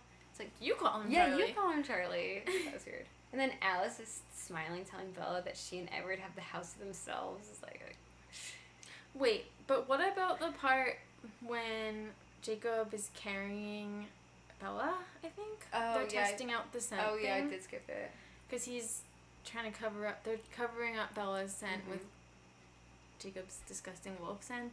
And this is when he's like, since I let Sam be alpha. Oh, and I just wrote in my notes, I don't like it. I hate it. To me, it seems so insincere. He's bringing it up to be like, oh, aren't I such a great guy? I chose not to be a ruler. But he's like complaining about it. Yeah, to let him be alpha. Yeah. Like, why don't you just be alpha then? Yeah, exactly. So annoying. Especially since he does have like such an alpha personality. He's just tooting his own horn. Yeah. Also, it's not like you did anything to deserve it. It's just exactly. because of your dad. Yeah, you're just like, lucky. Chief Jacob. Yeah, yeah. He didn't do anything. Yeah. Yeah, and then Jasper says, they test out the scent thing. Jasper comes back and is like, can't smell her or anything. And then Jasper says, this will work. And Edward goes, great. Yeah. And I just love his delivery, his face. I drew this emoji where it's like just a flat line for the mouth. He's not happy because Jacob's carrying Bella. Yeah. Even though he should be happy that she'll be safe, he's just like, great. Oh, yeah, and then also Bella, Edward's the one that recommends staying out of the fight. Bella doesn't ask him to, like she does in the book. Yeah, kind of. Well, like, Bella's like, I think I should be at the fight. And Edward's like, actually, no, I think I won't fight. Yeah. Wait, then there's a scene with I'm a Virgin, right? Yeah, yeah. Okay. That's after the Alice scene. Hilarious delivery by both Billy Burke and Kristen. They did an amazing job at Billy's this scene. so good. Billy Burke. My God. Yeah, Billy Burke. So good. She's like, Edward's old school. Old school. Great. Was it like, go for something? Dad. Yeah, I love how she said that. Edward is old school. Dad, I'm a virgin. Yeah. Okay. And then she like runs up the stairs. Yeah. And he's like, glad we covered that. Me too. I love it. That's one of the best scenes in the whole movie. Yeah, I love it. It was so good. The performances were incredible. It's funny that she doesn't get what he's saying when he's like, you don't want to get married because you weren't careful. And she's like, what? Yeah, she doesn't know what he's talking about. Bella was probably never going to use birth control or anything. Probably not. She should have. Whatever. Yeah. I almost feel like Edward is so overprotective that he'd be like, just to be safe. It's weird that he doesn't. I know. Yeah. Maybe. I mean, makes sense. It's weird that no one had ever slept with a human. Yeah. I find that hard to believe. Well, people had. Yeah. I guess no one they hang out with. Yeah. You would think that, like, there'd be some really shitty vampires that would probably, like, sleep with their victims beforehand. Yeah. Probably because they don't even really think of them as, like... Same. What was that? My foot's on the stair. You scared me. Sorry. You scared me. Yeah. Scared me. You scared me. So then we have the proposal scene. This scene starts weird. To his house, yeah. Because, like, she's, like, standing outside his house. We've talked about this. Oh, we have? Well, I don't know about on the show. Yeah, we've talked about it before. She's outside, and he's like, Bella, why are you outside? What's wrong? What are you doing outside? What's wrong? Nothing. Yeah. But, like, I think that, like, they were supposed to show her, like, hesitating because she's, like, nervous and she thinks, like, oh, I might lose my virginity tonight. Yeah. Which, again, connects well to the scene before. But really, it just looks like she's walking from her car to the house and he opens the door and says, what's wrong? It doesn't make sense. Yeah. Because I'm walking inside. Yeah. It's very weird. She hesitates for a second, but it's not enough to, like... No, it's not enough. It might be enough for Edward to notice, but it's not enough for us as the audience. How did they not catch that? Yeah. Weird. They must Maybe it was too late. She must have hesitated more, but then the movie was already so long that they're like, we have to cut what we can. Mm-hmm. So they were like, can we get away with cutting it this much? And I don't think we forgive it. We keep watching it, obviously, but it's weird. It's... I feel like we would always make fun of that, actually. Like, what are you doing outside? Yeah, what's wrong? You're just like, nothing. Like, I should say that to you next time you show up. Yeah. I should have said that today at the door. Now every time we view each other, what are you doing outside? What's wrong? Yeah, it doesn't make sense. It's so cute. I rewatched this scene back to back twice in a row. Oh, me too. It's just so cute watching them walk into the house, walk up the stairs. Yeah, Claire de Lune's they're playing. like kind of nervous. They go right to the bedroom. Mm-hmm. Right to the bed. Yeah. Although I will say, what? This was a lot hotter in the book. Oh yeah, it is. Like they made this way too PG-13. Like it is hotter in the book. I mean, if you watch the movie, I don't know if I should say this. They're like dry humping. Yeah. But you don't really get that impression because, like, they're zoomed in so close that, like, you kind of, like, only see it for, like, a few seconds. Like, you get, like, the leg hitch. And it's really hot. But, like, it's not enough. It doesn't satisfy me at all. However, when I saw this in theaters for the first time, I love to flash back to that. Because I read the book, obviously, but when it was going on, I was starting to freak out internally, like, wait, did they change it? I was like, oh my god, they're gonna... I was like, oh my god, they're doing it! But then they didn't. Yeah. But I was just so excited, and I really thought they were gonna do it. Yeah. But yeah, I wrote that in my notes too, better in the book. Because also, in the book, even leading up to it, they have when they're making out, Edward shuts the truck door, like, with his foot behind him. It was just much more intense. Yeah. And there's kind of more back and forth. Like, it seemed like he said no, but then it started again, and then you're like, oh my god, they actually are. Well, there's two different parts in the book that they combined for this. Because, like, the leg hitch was not the proposal part. Yeah. In the book, there's, like, 3 almost sex scenes. Yeah. But, like, in one of them with the bed, when she first sees it for the sleepover, he shows up, and he's like, we couldn't do this on a bed. Yeah. And, like, he really, like, he's the one initiating it. And there's a lot of making out in this movie, but I wish we got, like, a little bit more. I wrote in my notes, OMG, I could watch 10 minutes of this. That's really good. Why is it so short? Blue is the warmest color. Have you seen that movie? Okay, I know. I have. It's No, French. I don't think I have. Oh, yeah, you've told me about it. I mean, this is PG-13, so I know they can't do it, but in Blue is the warmest color, there's literally, I think, a 10-minute sex scene. I know they're not going to do it for this, but still, it's like, I would do anything for that. Okay, like, especially since the audience has grown now, I mean, I know there's some new, younger listeners, but why can't they re-release Twilight as a rated R version? Yeah, they do that sometimes. They do? Other movies. They have They have done, like, well, I don't know if I've ever heard of PG-13 to R, but they will often do the unrated version of movies. Like, I don't know, 40-Year-Old Virgin or something, and it will just be totally raunchy. Why don't they do that for this? I mean, they have the sex footage. Yeah. Like, if they re-release that in the theaters, I don't know, I would... Valentine's Day? I promise, Lionsgate, if you're listening, I would see it 10 times. Me too. I promise. I promise. Hopefully they would actually include a lot on, like, the anniversary showing where it was, like, exclusive content. Oh, yeah. So never stupid. before seen. So well, I probably shouldn't say this. My friend works at Lionsgate, and he does a lot of stuff with Twilight. Yeah. He actually runs the Twilight social medias. Wow. Which, like, people I are knew always... that. Yeah, you know that. But people are always... like, tweeting at the Twilight social medias, and I think it's so funny because, like, he doesn't have that much power, but he has texted me and asked, like, what would the fans like to see? Like, what Just in general? Yeah, he was like, what would they like to see? He was like, would they like to see a Twilight podcast? I was like, what? I already have that, first of all. No? Yeah. I would... Back off. Yeah. But so, I was like, the audition tapes, like, I would pay to see that. Oh, yeah. I was telling him. But I don't know. I don't know how much power he, like, has. That'd be so cool. I'm hoping that if I'm just, like, annoying enough, I can relay that somehow. We need something. Mm-hmm. Give it to us. I just love Edward's room. I wish I could explore it. Like, all his records and books and stuff is just so interesting. Yeah. And I know he's not a real person, but I'm so curious about it. I would love if someone made the Cullen house to an Airbnb as well. That would be so cool. Rob is amazing. I wrote that down. Oh my god. When he's proposing, he, like, gulps at one point. I stay on the porch. Mm.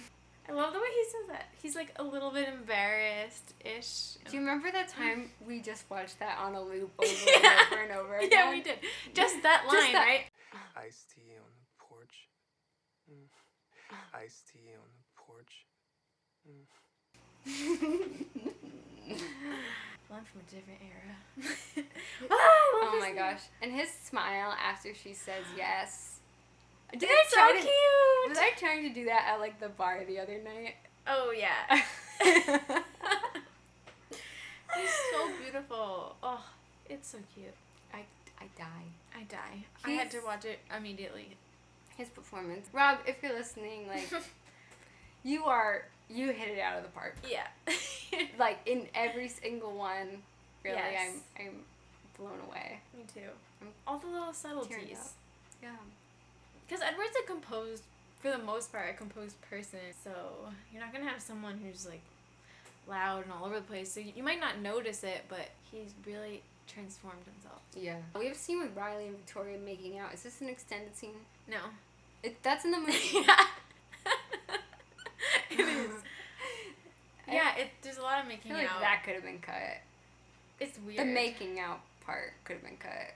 I know. Yeah, we have a bunch of people making out. We get the nature of their relationship. I didn't need to see that. And they're really going at it, but it's weird because they're making out. He seems so much younger than her. Yeah. I know. But I said Bryce is a good actress. Like, you can really tell in her face, like, that she's manipulating him. Yeah. I like when they are making out, and then she kind of looks over his shoulder, and you can see in her eyes that she's not really in it. Yeah, yeah. She's thinking somewhere else. Yeah. That was good. It was right before the fight. Bella pricks her finger, and Edward, like, looks at it, and I really did wish that he licked it there. Didn't he do that in the book? Was it the tear or something? Yeah, her teardrop he licked. Oh. Cute. So hot. Anyone else would be like, that's weird. Yeah. Oh my god. That would be so funny if that happened in real life. Yeah. I know. Your friend just reports to you that the guy they're dating just, like, took their tear. Yeah. That's really cute of Edward. That is cute.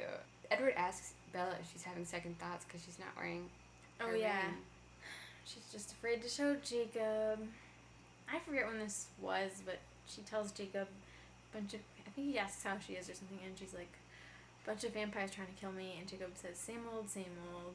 Oh, I think that's when he picks her up and they run up the mountain. Yeah. I thought it was just kind of funny. Yeah. I'll give that to Jacob. Alright. Edward gives Bella a forehead kiss. It's really hot. Oh, and then there's, like, a pre-fight montage, and Edward is sparkling, and there's, like, really intense music playing, and I was getting really riled up with that. It's great. There's, like, a horn playing. Like, yeah.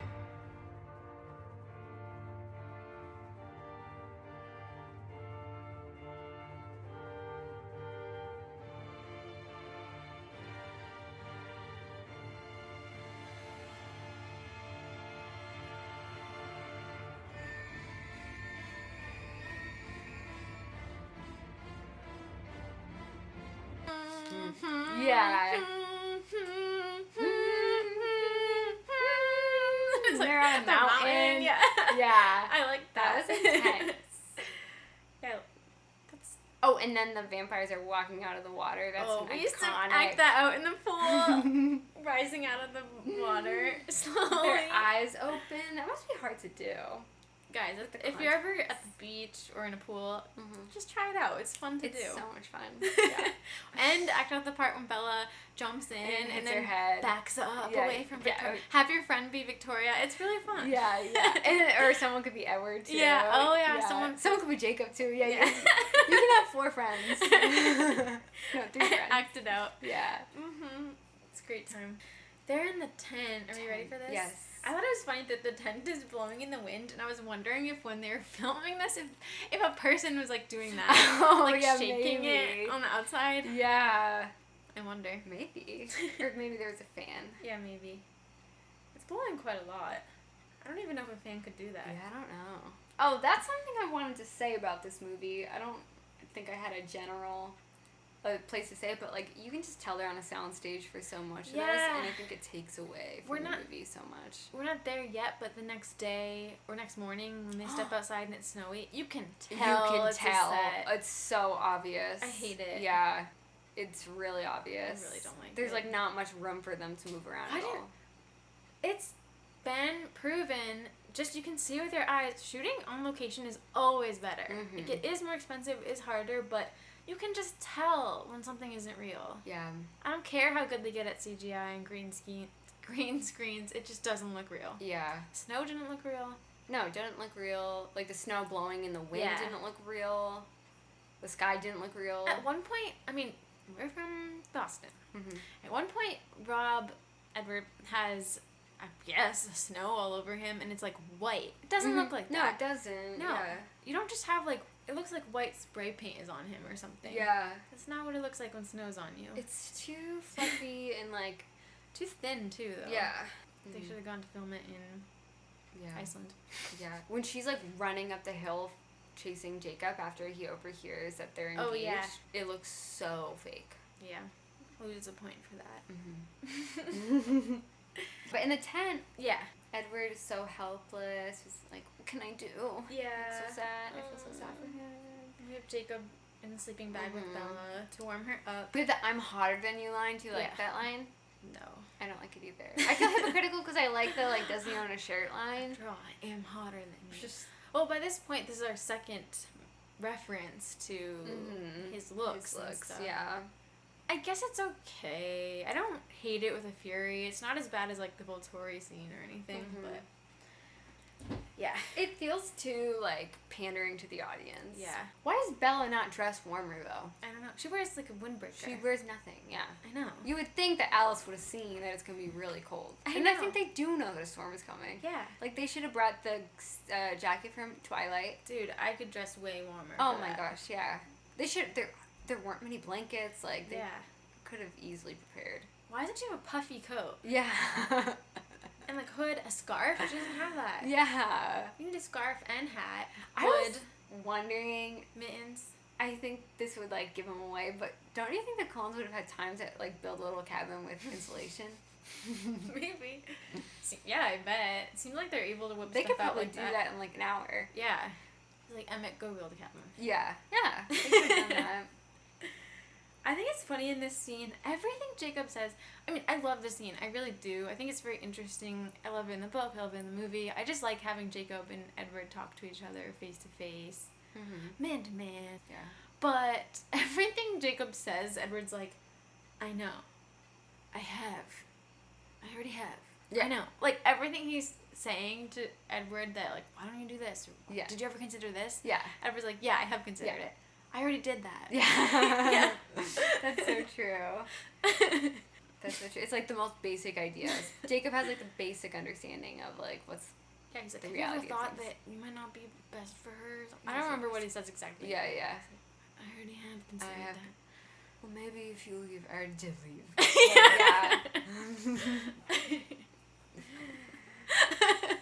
Everett looks 26 in this scene. He looks really old. 26 is not old. Well, he doesn't look 17. Oh, yeah. 26 is a hot age. Yeah, 26 is a good age, but he looks... But, he doesn't look 17 at all. No, never. He might pass the 17 in the first film, but... Yeah. No, here he does not. Yeah. He looks like a man. I don't like how Edward says, maybe if we weren't mortal enemies, I might actually like you, because I don't think that's true. I hate that line. I don't think Isn't that in the book? It's in the book, yeah, but I just don't think that it's... I like that line. You do? Yeah. I don't know. To me, it speaks a lot about Edward's character. I don't think he would like Jacob. I don't know if he actually would, but I don't know. Maybe he likes Jacob's earnesty or something. But I don't even think he sees that in Jacob, though. Yeah. Because I think he can tell from reading his mind that what he's saying to Bella isn't necessarily what he's thinking. Yeah, so I don't know what he would like about Jacob.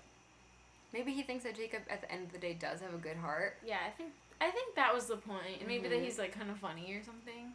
Yeah. Regardless, it was a really nice thing to say, and then Jacob says he wouldn't like him. Yeah. Yeah.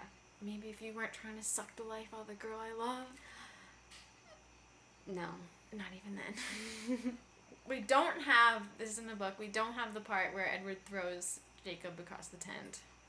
Oh well. Yeah. We don't have that. So they're talking about top 10 nights, all I've spent with you, Edward says, and references how she agreed to marry him, and then Jacob's like, "You're marrying him? Yeah. You nicknamed my daughter and Loch Ness Monster?"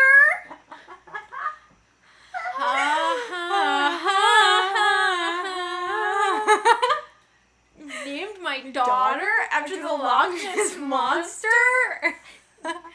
Guys, some random guy on the internet, who shared that with us? A listener shared that with us? Some guy on what I think TikTok. I don't even know what TikTok is. I literally have no idea. It's just been popping up like this week. I'm sure the 14-year-olds think we're lame for saying that. No, TikTok's been around for a while. Oh, it has? Yeah. Oh. I just don't know what it is, but somebody on TikTok. Oh, I'm getting it confused with Yik Yak. Oh, no. Yik Yak's history. Yeah. I bet the 14-year-olds listening don't even know what Yik Yak is. Yeah, let us know, guys. Yeah. Anyway, it's some guy on TikTok, whatever that is. I think it's like Vine. Yeah. Acted out that scene. But yeah, Jacob says it sort of like that. You're marrying him? And then he's like, I'm done. I'm so done. I'm like, okay, you do not have I'm so done. Yeah. basis to act this way. Yeah, done exactly. with what? Yeah. You know she's in a goddamn relationship with Edward Cullen. Like, what do you mean I'm so done? Yeah. He has no right to get this angry about you it. You should be done, actually. Bye. Yeah. But no, Bella's like, Jacob. She really commands him like a dog in this scene. Jacob, stay. Yeah. Why? Give me one good reason. Because I don't want to lose you. It's not good enough. Because you're too important. I don't know what he says.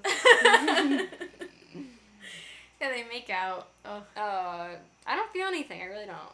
I'm sure some people love this scene, though. I'm sure you do. I bet it's the best scene ever. Actually, I know for a fact that it is some people's favorite scene of the movie. That was on our Instagram. Really? Thank you guys for... Yeah, we like it even when people sharing. disagree with us and like we don't judge. It is a passionate kiss. Can't deny. And it is beautiful. It's on a mountaintop. I mean, albeit fake mountaintop, I think. Yeah. But I was thinking, though, isn't it weird that Kristen Stewart is made out with Taylor Lautner? Yeah. Weird to think about. That is weird. In the behind the scenes like interviews and stuff, Kristen has been like, every time I'd be like, oh my god, we just kissed. And Taylor would be like, yeah. Like, you'd be just like really professional about it. That is weird. She'd be like, dude. Yeah. We just kissed. That's funny. I wonder how Rob felt. I don't think he probably cared. Yeah, probably not. Well, I know they're actors. It's the biz. Yeah, it's the biz. But I wonder what it's like for Rob and Kristen to kiss, like, when they're dating in scenes. I wonder. Like, is it just like, oh, like, we do this all the time? But they were really embarrassed. Yeah. And tried to act like they'd never kissed before. Yeah, oh yeah. I wonder if they were, like, I think for Breaking Dawn, they probably didn't hide it, but, like, if they hid that they were in a relationship, like, on set. So, like, wonder. the crew wouldn't even know. I don't know. I mean, I'm sure Wick Godfrey knew. Yeah, and Catherine Hardwicke wanted it. Catherine Hardwicke, yeah. She knew before they did. Yeah. I bet it'd be hard to resist getting into it with your boyfriend. Especially if he's Rob Johnson. Yeah. Well, apparently, she did get really into it and they cut it. Do you think that all the actors knew? Like, do you think that, like... They must have known. Anna Kendrick knew and stuff? People know. Yeah, people know stuff. People pick up on things. You know. I would love it to interview, like, a minor character. And, like, it would take me so much self-control to not ask about Rob and Kristen. I know, I feel like it would be kind of insulting. It would be rude to ask. I wouldn't do it. But, like, if I was, like, talking to a minor character, like, one-on-one, like, at brunch or something, if I ever had that chance, I would. If you became friends with them. Yeah. I think it's interesting. She doesn't apologize to Edward at all for making out with Jacob. She doesn't even say sorry. And she doesn't even really say sorry to Charlie ever. She just doesn't say sorry. Yeah, she doesn't say sorry to Charlie for any of the stuff that she does. Yeah. I feel like I would at least... She doesn't have to beat herself up. Like, I get it. It was a difficult situation, but at least, like, I'm sorry. In the books, she says sorry all the time. Yeah. It's, like, too much in the books. Yeah. Oh, there's an extended cut here. Oh. Where Edward says... So she says, I love you more, and Edward says, I know. In the movie, that's just how it ends. But in the extended cut, he goes, when I left, I left you bleeding. Jacob stitched you up. It's left its mark on both of you, and it's my fault. And then Belle says, don't blame yourself. And then he says, I just want you to be happy no matter how. That's cute. Yeah. They cut out 2 scenes where Edward says, I just want you to be happy. Yeah. I forget what the other one is. It might have been the truck one. Yeah, it's in the truck, He says, I just want you to be happy. He cut that out twice. Like, why are they trying to make Edward look so bad? Yeah. It's really not fair. And a lot of people who have so much beef with Edward, I think, did not watch the extended cut. Probably not. If they read the book, they should have known, though. The fight starts, and Edward goes, Seth, go. I still don't get that. I don't get it either. It's in the book. It's in the movie. I don't get it. I was theorizing that maybe he's telling Seth to go tell the others for backup, but he doesn't bring backup, so I don't know. Yeah, Seth just returns. And Edward... Where did he go? Yeah, where does he go? I don't know. If someone knows, please let us know. You guys know everything. Yeah, they do. I mean, our listeners know. So whenever we are like, what? I don't get it. Someone always messages us and tells us. Yeah. And then we feel dumb. Yeah. But, like, I really don't get what this is. And, like, Edward is outnumbered here. He needs Seth's support. He needs Seth. Is Seth running close just to... No, because I think he can communicate with the pack from there, right? Yeah, He can do the mind telepathy thing. I don't know why he had to run over there. Do you think it's because the other battle is going on, so Edward doesn't want Seth to distract from the minds of the other wolves at the other battle? I don't know. Maybe Seth's running a lap around them or something? Just in case Victoria runs up there? Oh, to catch them by surprise. Oh. Probably. Because then he just, like, bursts out and it, like... Did we figure this out? I think we just unlocked the code. Well, you did. Right? Because that's their weapon with the newborns. Yeah. Jasper was like, they won't see you coming at all. And when Seth does jump out, like, it totally shocks them. Shows up kind of late, but whatever. Yeah. I don't know where you went, but... Yeah. Like, if they approached and they saw just, like, a wolf sitting there, they would have, like... Yeah. True. Yeah, I think... I mean, if anyone thinks we're wrong, let us know. But I think that's probably it. Yeah, probably. Surprise. I'm proud of myself. Yeah, so they fight. Battle with lives lost. Only the other side. Yeah. All the newborns die. And even with the wolves, they're really outnumbered. Like, someone should have died. They're just that good. It's crazy. Or so we're supposed to believe. Yes. And, I mean, what do you have to say about the fight against Victoria and Riley? Anything? Seeing Edward yell is, like, one of the sexiest things. Didn't you make a compilation video on YouTube years ago? I couldn't find it. I follow you on YouTube. Is it on really? that one? I don't know. I had 2 different YouTubes. Oh, it might be the other one. I'm, like, logged out of one of my Google accounts. You never get a chance like this again. You wanted her. You wanted me to feel pain. You felt when I killed James. I turned him into ash. And I turned him into nothing.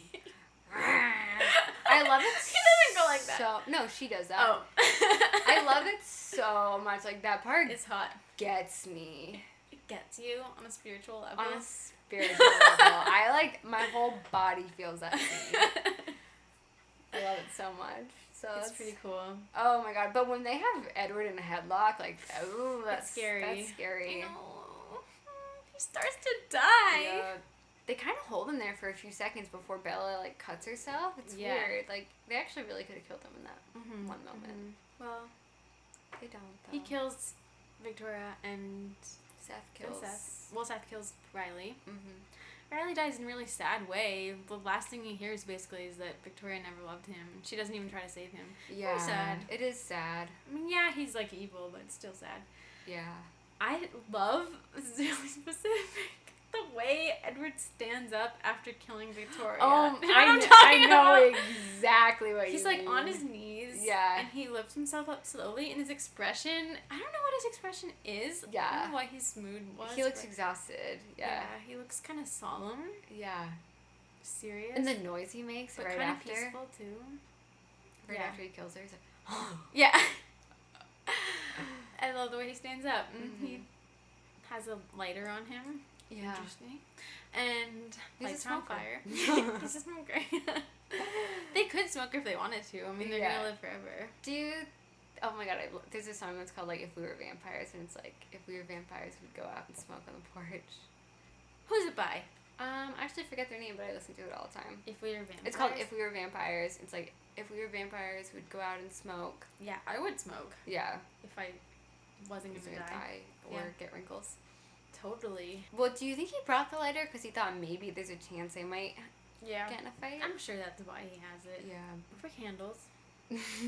Oh, yeah, you know he, just in case. Edward's a candle guy. He is. He's a setting the mood kind of guy. Yeah, he definitely, oh my god, he is. Yeah. That makes a lot of sense. So then there's a scene with, like, Jacob getting injured.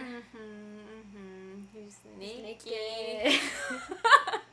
There's a shot I think they cut out of the regular one where, like, they crowd around him and there's a shot where he's, like, in a ball and, like, he looks really naked. No, that's in it. Oh, it is. There's only a couple extended scenes. Oh.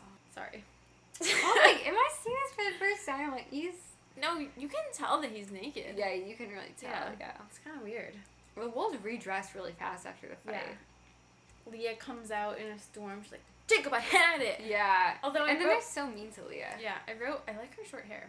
I know I already did a hair episode, so I don't know, something about it is just cool to me. Yeah, I like it. Yeah, they're very mean to Leah. Leah, stay out of this! Yeah, and who says that? Who? Sam. Oh my god. Who Sam. supposedly is so torn about his love for Leah and Emily. No. Leah, stay out of this. Poor Leah. She has no choice but to be involved in this. I know. She's treated like some orphan stepchild that no one likes. What, redheaded stepchild or whatever? Yeah. They're so mean. And then later, at Jacob's house, she says, like, I should have had him. And then someone says, oh, give it a rest, Leah. Is it Sam again? I want to be Sam again. I don't know if it is. He has audacity to speak back to her. I know. Might be Jared. Paul. Billy? Billy doesn't say that. Billy, but it's one of the boys. It's definitely not Quill. No. It's not Embry. They're nice. They're nice. The others suck. Yeah. Not sad. No, the older definitely ones. not sad. The older yeah, ones. the older ones. Yeah, they're mean. Yeah, Felix does his really bad hood thing. The Volturi show up. Oh, yeah. It's pretty funny, It's though. so, yeah. When you put that on Instagram, I watched it probably 30 times. Me too. Well, I had never noticed that before. Yeah. He just, like, flops it off his head. He's not scary at all. No. He No, he's looks huge. nervous. Like, not even, like, the character is nervous. The actor looks nervous to be in the scene. Guys, watch it up. Pull it up right now. Watch it up. Watch it up. Pull up this scene and just watch Felix. It's when the Volturi take their hoods off. Mm-hmm. Their shrouds. Yeah. Mm-hmm. He, like, flinches. Yeah. They should have done another take of that. They should have. But I noticed it because I was cutting that scene down for our Instagram for like an unrelated reason. And then I just kept watching it over and over again. I was like, what the hell? What the hell? The rest of them do it fine. But they should be completely synchronized here. Yeah. The Volturi don't give second chances. We get that part. Keep that in mind. Errol will be interested to know she's still human. The date is set. I want to go home. I'm just saying things out of order. They killed Bree to Anner. Sad. Not sad enough, though. Stakes aren't high enough. No. It is sad. It is. It had to happen. Yeah. Then we have, cuts to the Black family house. And Jacob is screaming in pain. I really like that Carlisle and Billy shake hands. I never really paid attention to this before. This was like it's a big deal. One of the biggest scenes of the whole movie. Yeah. It's a big deal. It's very understated, but we have the leader of the tribe. Billy's leader, right? Mm-hmm. And basically the head of the Cullen family shaking hands. Shake hands. Enemies shaking hands. And the way Billy says, "Thank you." Like it's like, okay, this conflict is somewhat resolved. I know they have some drama and breaking down still, but it's cool. Hearts are changing. Yeah. Hearts are changing. I love it. Me too. But here I'm sick of the Jacob drama and how he's like still trying to fight for Bella here. I mean, at least it's the last scene with him. Yeah. Well, it's almost the end of the movie. Yeah. He's sweaty. He's so sweaty, yeah. I mean, I think it's like nice. I see why they had it. It's nice to see him in his room. In the book, it's more... Remember when she walks in and he's like, I knew it was going to be like that or something. Like, he knows that Bella's... Yeah. In air quotes, breaking up with him. But yeah, he's still trying. Yeah.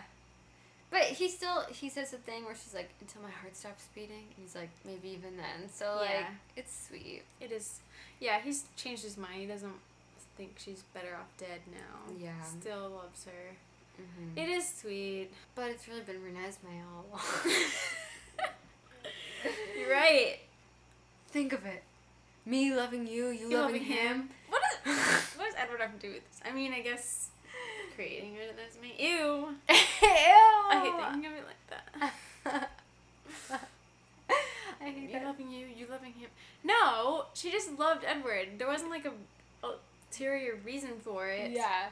Like, the only reason you loved Edward was to create my life. That's why. Yeah. You dumb bitch. He's always... Whatever Bella does, it's like... Yeah. You don't know why you're doing it, Bella. Yeah. I know why. Yeah. None of it made sense before, but now it doesn't. Like, as if... I think it made sense to Bella. Yeah. As if that never happens, just, like, in a regular universe. Come on. Everybody has, like, feelings for multiple people. It's not that weird. Yeah, but no. You pick the one that you're really in love with, and you get over it. Love triangles are very common.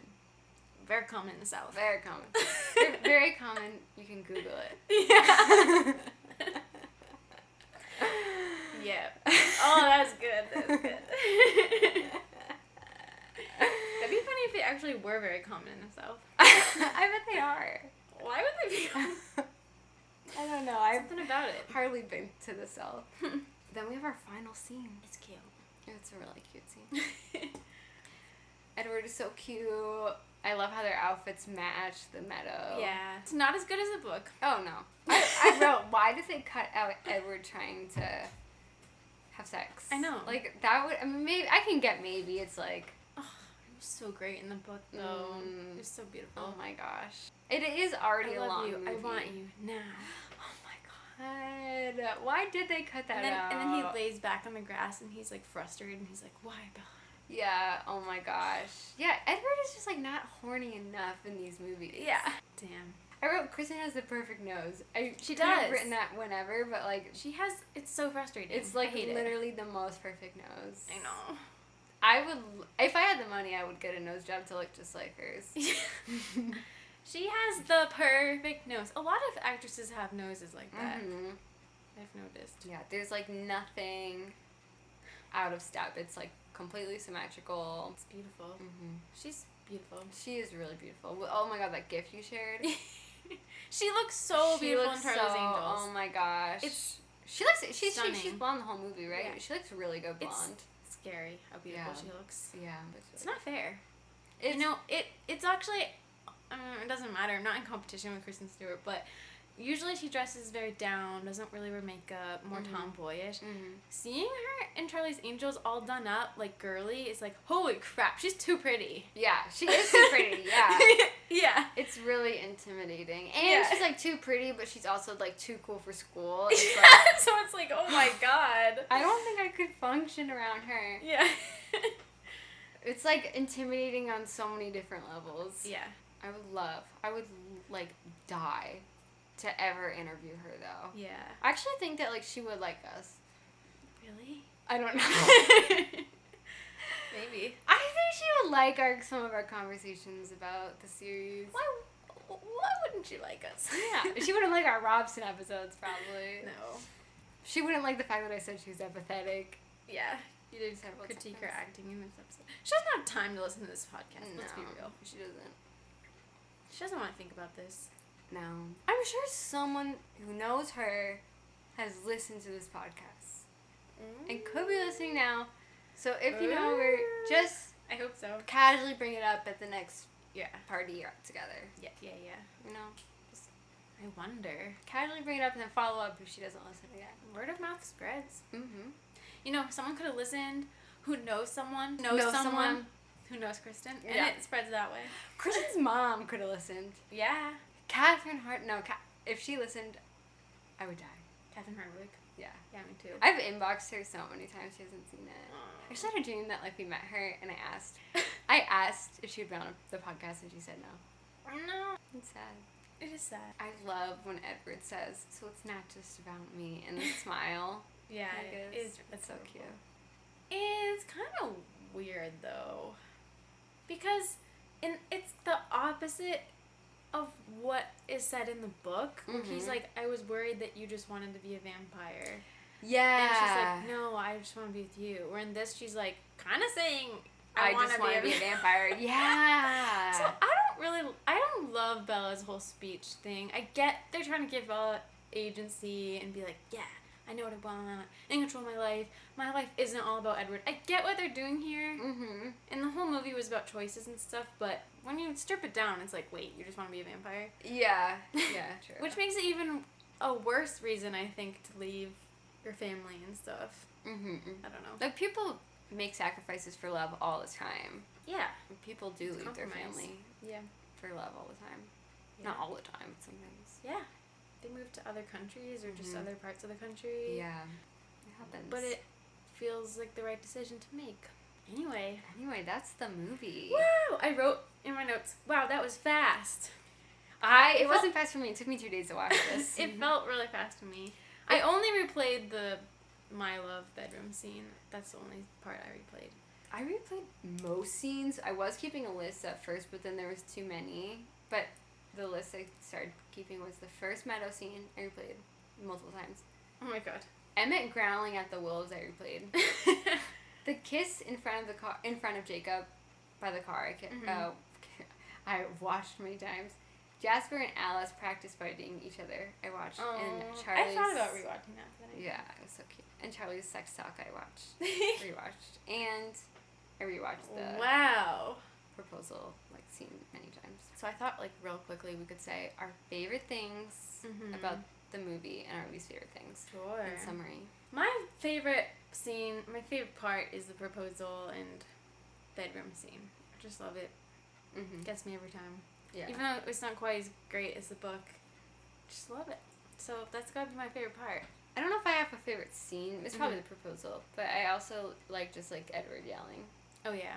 I felt like the movie was pretty succinct, pretty tight. There aren't that many scenes where I felt weren't great, or some of the reasons I dislike certain scenes are more personal, like it's about Jacob or stuff like that. I felt like it was pretty good, unlike Breaking Dawn Part too. We were both Breaking Dawns. There's a bunch of scenes where I'm like, oh, I wish that wasn't in the movie. I don't feel that way about basically anything. Yeah. Maybe the Volturi scene. Yeah. But besides that, I think it's pretty tight. I agree. If anything, there could be more. Yeah. Even though it's a really long movie. Felt so fast to me for some reason. I was like, wow, it's over already? Oh my god, that movie was so short. The pace is very good too. Like, already the action starts pretty quickly. Whereas the Breaking Dawns, it's like, they're just kind of doing stuff. Yeah. It is. There'll be like action, talk, kiss, talk, action, talking, kiss, action. Like, it really is propelling it. And like you said, every scene is kind of building off the last one. The theme is going throughout it. So yeah. What else on your list? So my favorite things were the chemistry between Rob and Kristen. I felt like was really strong throughout this. There's also much lighter scenes which we didn't get before, even though it also can be very heavy. Like the two meadow scenes specifically, like we never really get that. Edward smiles so much in this movie. Yeah, more he than smiles he does. a lot. Yeah. Which I think he's like the most probably. Yeah, he does that more in the book as well. Yeah. But it was really sweet and cute. I love that there's more action, I guess, with the rest of the Cullens. And like I love that practice fighting scene, and I loved everything with Charlie in this movie. I totally agree. He's amazing in all of the movies, but really he did a good job in this one. What were your least favorite things? I came up with four. My fourth least favorite thing was either we let them do what they were created for, or we end them. That scene. Yeah, I hated it. The kiss with the punch. I mean, it's part of the story, so I'm not saying cut it out or anything, but I just dislike that. And then the kiss on the mountain with Jacob, and that whole scene overall, the way it looks, I don't like it. But my top least favorite thing is, I don't know why, the part when Bella gets on Jake's motorcycle at school and leaves. And I mean, this isn't, I don't know, this is more scenes, I guess. I did it a little more literal than you meant, I think. But goes to his house, and that whole part pisses me off. Yeah. Oh, it doesn't make sense if they don't have anywhere to go. Yeah. Throughout the day. And I just feel so bad. It's just so obvious. Just leaving Edward there in the parking lot just breaks my heart. And why doesn't she care? Is it because she just found out that Edward lied to her? Oh, yeah. What about you? My least favorite things are just like the obvious sound stage. Yeah. Which is a fault of the Breaking Dawn movies too, I think. Yeah. Do they use a sound stage in New Moon? I don't think so. I don't think so. It seems like it's mostly on location. Also, sometimes Kristen's performance underwhelmed me a little bit, which I feel bad saying. Yeah. But, like, some lines, I was like, I don't get why you would say it like that. And I haven't said this yet, but I feel like there's no standout music moment of this movie like there is in the first two. No. There's no, like, Flightless Bird. Well, there's no, like, Possibility scene. I think it's My Love by Sia during the bedroom scene. Yeah. But it's not as big of a deal. Yeah. Forgot about that. Oh, yeah. The score was bugging me in this movie. I don't know why. It just sounded cheesy. I don't know. Yeah. I don't love the Eclipse score as much. Yeah. I agree. Those are my least favorite things. How would you rank Eclipse, the movie? We won't name the Breaking Dawns yet because we haven't watched those recently. Okay. Rank them compared to Twilight and New Moon? I know people disagree with this. I think I would say third. Me too. I love the bedroom scene, but Twilight, New Moon, Eclipse. That's what I would do. Me too. What would you give it as a grade? Like A, B, C, like that school grade? B+. Yeah, I'd say that too. B+. I wrote down some reviews because I was just curious, like, what people gave it and what they said. We said it was 49% on Rotten Tomatoes. IndieWire gave it B+. That's okay. Yeah. Time Out. That's what I gave it. Yeah, Time Out Magazine, London, gave it 2 out of 5. That's not very good. London Evening Standard gave it 3 out of 5. And it said Eclipse actually goes one better than The Last Offering. Wall Street Journal gave it a good review. NPR gave it a 6 out of 10. I feel like that's decent. Yeah. Chicago Reader gave it 2 out of 4. I don't know. That's half. Is that good? Is that bad? I don't know. I guess it's just meh. But they said this is definitely the worst installment of the franchise to date. Oh, really? Yeah. Oh, so they must have given the other ones 4 out of 4, right? I guess so. 3 out of 4? And Time Magazine gave it a positive review, actually. Why do you think that this one was the best reviewed. I forget what magazine said this, but they said it felt the most like a movie compared to the other two, which I don't think is fair to say to Twilight. I think Twilight is structured like a movie. Yeah. And however, I can see that criticism for New Moon. The pacing of New Moon is a bit weird. Like, I mean, I love it. I think it's super beautiful, but we don't know that Edward's gonna come back, and we don't really know where the movie's leading to in New Moon, in a way, and we're kind of just in this depression, her with Jacob thing. But there is suspense going where she's learning more about the wolves. Yeah. But I guess if you're not obsessed with Edward and the whole thing, maybe you would just be like, I don't care. But, yeah. I mean, I totally don't feel that way. I'm Yeah. just guessing. Maybe I think Eclipse got the best reviewed because it appeals to more people. Like, there's a lot of action, more than ever, I think. More everything. There's more fights between the guys. I think people like that. Yeah. There's more emphasis on other characters, too. Yeah. Backstories. They fit a lot in. And then I watched some of the behind the scenes stuff, and I don't know why. I spent like all night watching Eclipse things on the DVD. Apparently The Ring, which we kind of knocked in our fashion episode, is exactly how Stephanie imagined. Oh, that's weird. I know. Did you know that they changed the ring in Breaking Dawn? Really? Yeah. Maven pointed this out. Why am I saying Maven? Annika pointed this out. We always call her Maven. I think I called her Maven earlier. Yeah. Maven's her nickname. Our listener, Annika. Well, it didn't completely change. Well, It's like similar. Yeah, it's a similar Yeah. ring, but like in Eclipse, it has like kind of a band around it, or like it's flat, whereas in Breaking Dawn, it's more 3-dimensional. Oh, like curved. Yeah, it's really not the same ring at all. They were showing in the behind the scenes different rings. They had all these rings made for it, and the previous ones I thought were way prettier. Still old-fashioned looking. I really liked them, but no, I guess the final result was what Stephanie dreamt. And we asked you guys, and most of you don't like it either. You think it looks like costume jewelry. And I just think Rob was so cute. They showed them like working out, preparing for the fight scenes, and Rob's wearing his beanie. And he's so tall, and he's wearing shorts, and he just looks so cute. Oh my god. It hurts me. I miss that beanie he always wore. Oh, and then there's a whole part about how Taylor had to carry Kristen all day for that scene. Oh my god. And I guess he couldn't even like use his arms for days after that. Oh. They built like a rig That's for Kristen to crazy. sit in. Yeah. But I guess it didn't look natural enough, so they asked if he could just carry her. Oh my god. Which she is a really small girl, but still, like carrying 100 pounds is a lot. Wait, why did they have to like keep shooting it? Because they just have to do like close up on Bella, close up on Jacob, wide shot, close shot, and like they had, it's just kind of a long scene. He said it was like 3 pages of dialogue, so I guess it was all day. Yeah. They have to do like many takes to make sure they get everything, because they're not going to return to that. So yeah, exactly. Yeah. Well, it's on a soundstage. Yeah. Well, I don't know. They only have a certain amount of time. They can't pay to like to keep do doing a reshoot. I mean, they do reshoots. So I don't think they want to. Yeah, and then the campfire scene, I guess, was like horrible, and it was pouring rain. You guys would know this if you just watched the DVD, but I'm just commenting on it. And apparently there's a bear on the set too. I know. I should know that. Isn't that crazy? Yeah.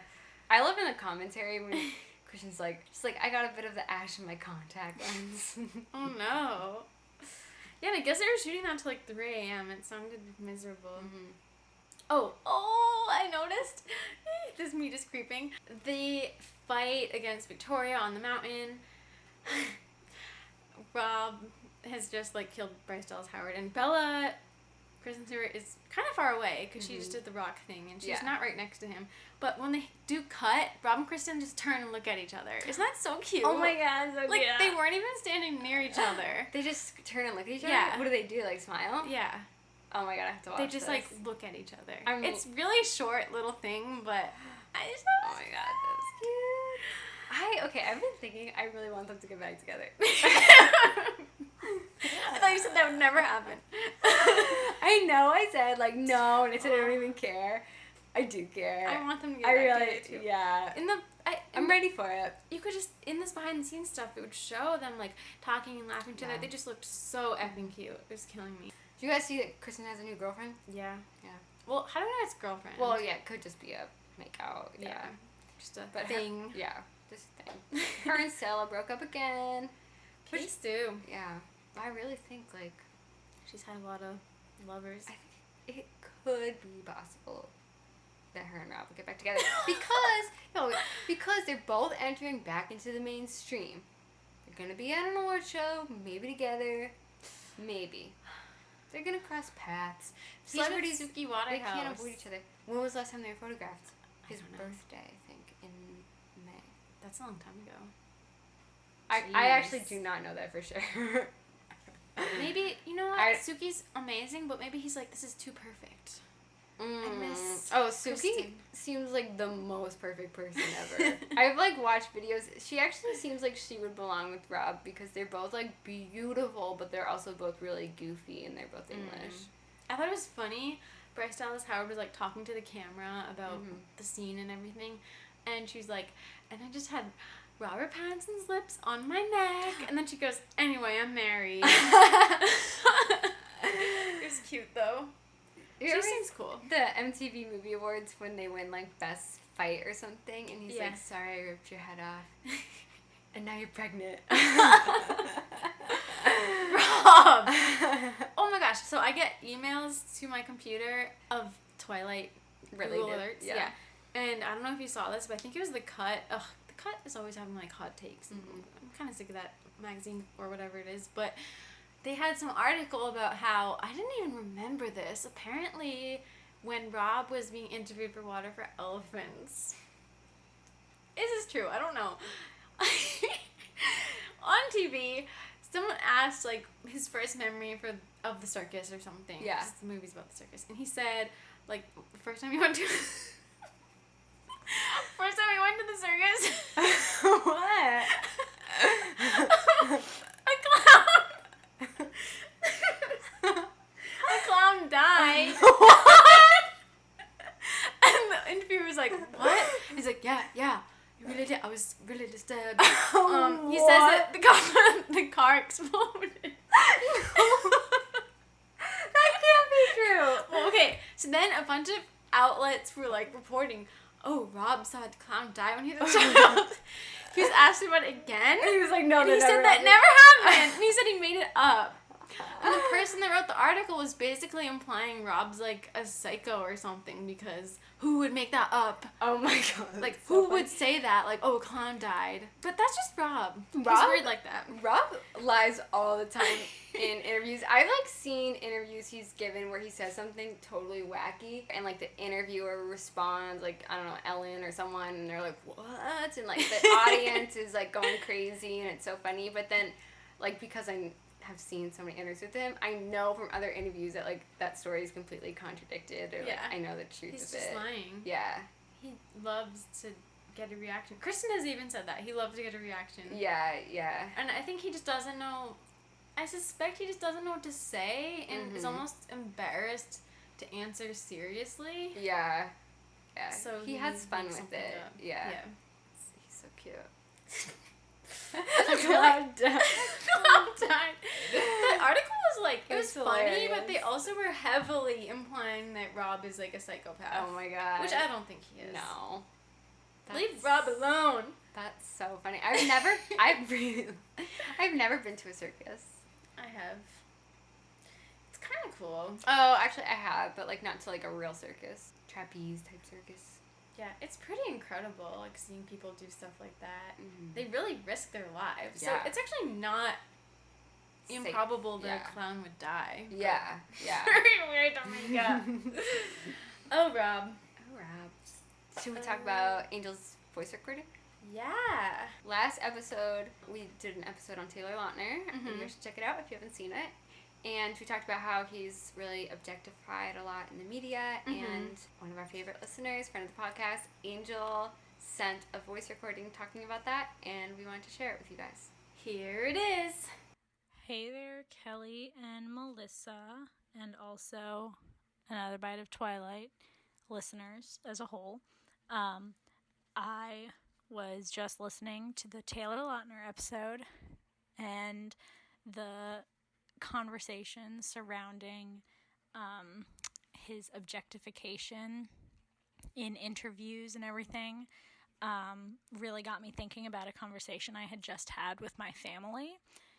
Specifically, the GQ article quote that you guys read that said, "A note to future pop culture historians. This may have been the precise moment it became okay to sell a young male's physique the same way Hollywood sells Megan Fox."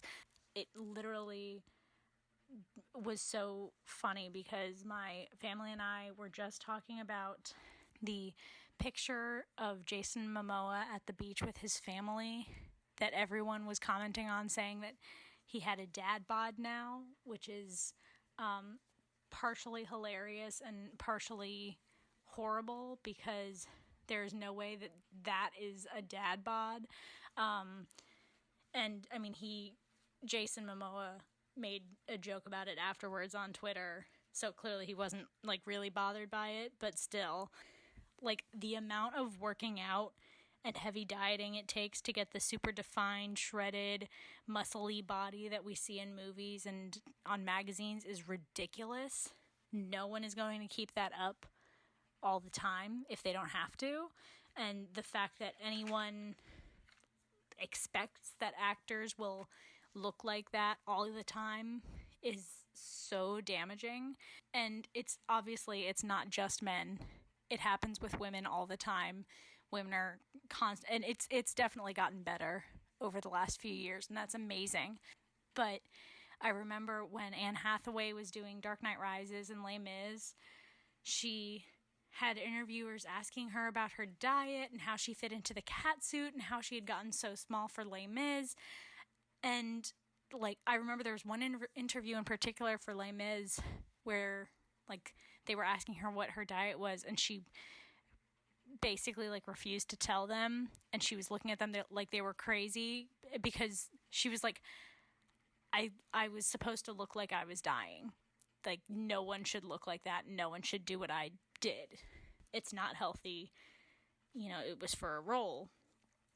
But, I don't know, it's just ridiculous that anyone expects actors of any gender to constantly look like they do in movies and on magazines when a lot of it is airbrushed and edited anyway. And even without that, they're in their, you know, peak physical condition right when they're working on the movie. So, no, clearly, you know, a couple months after they've finished the movie, they're not going to look like they did in the movie. I feel like I just said movie a million times in, like, 30 seconds.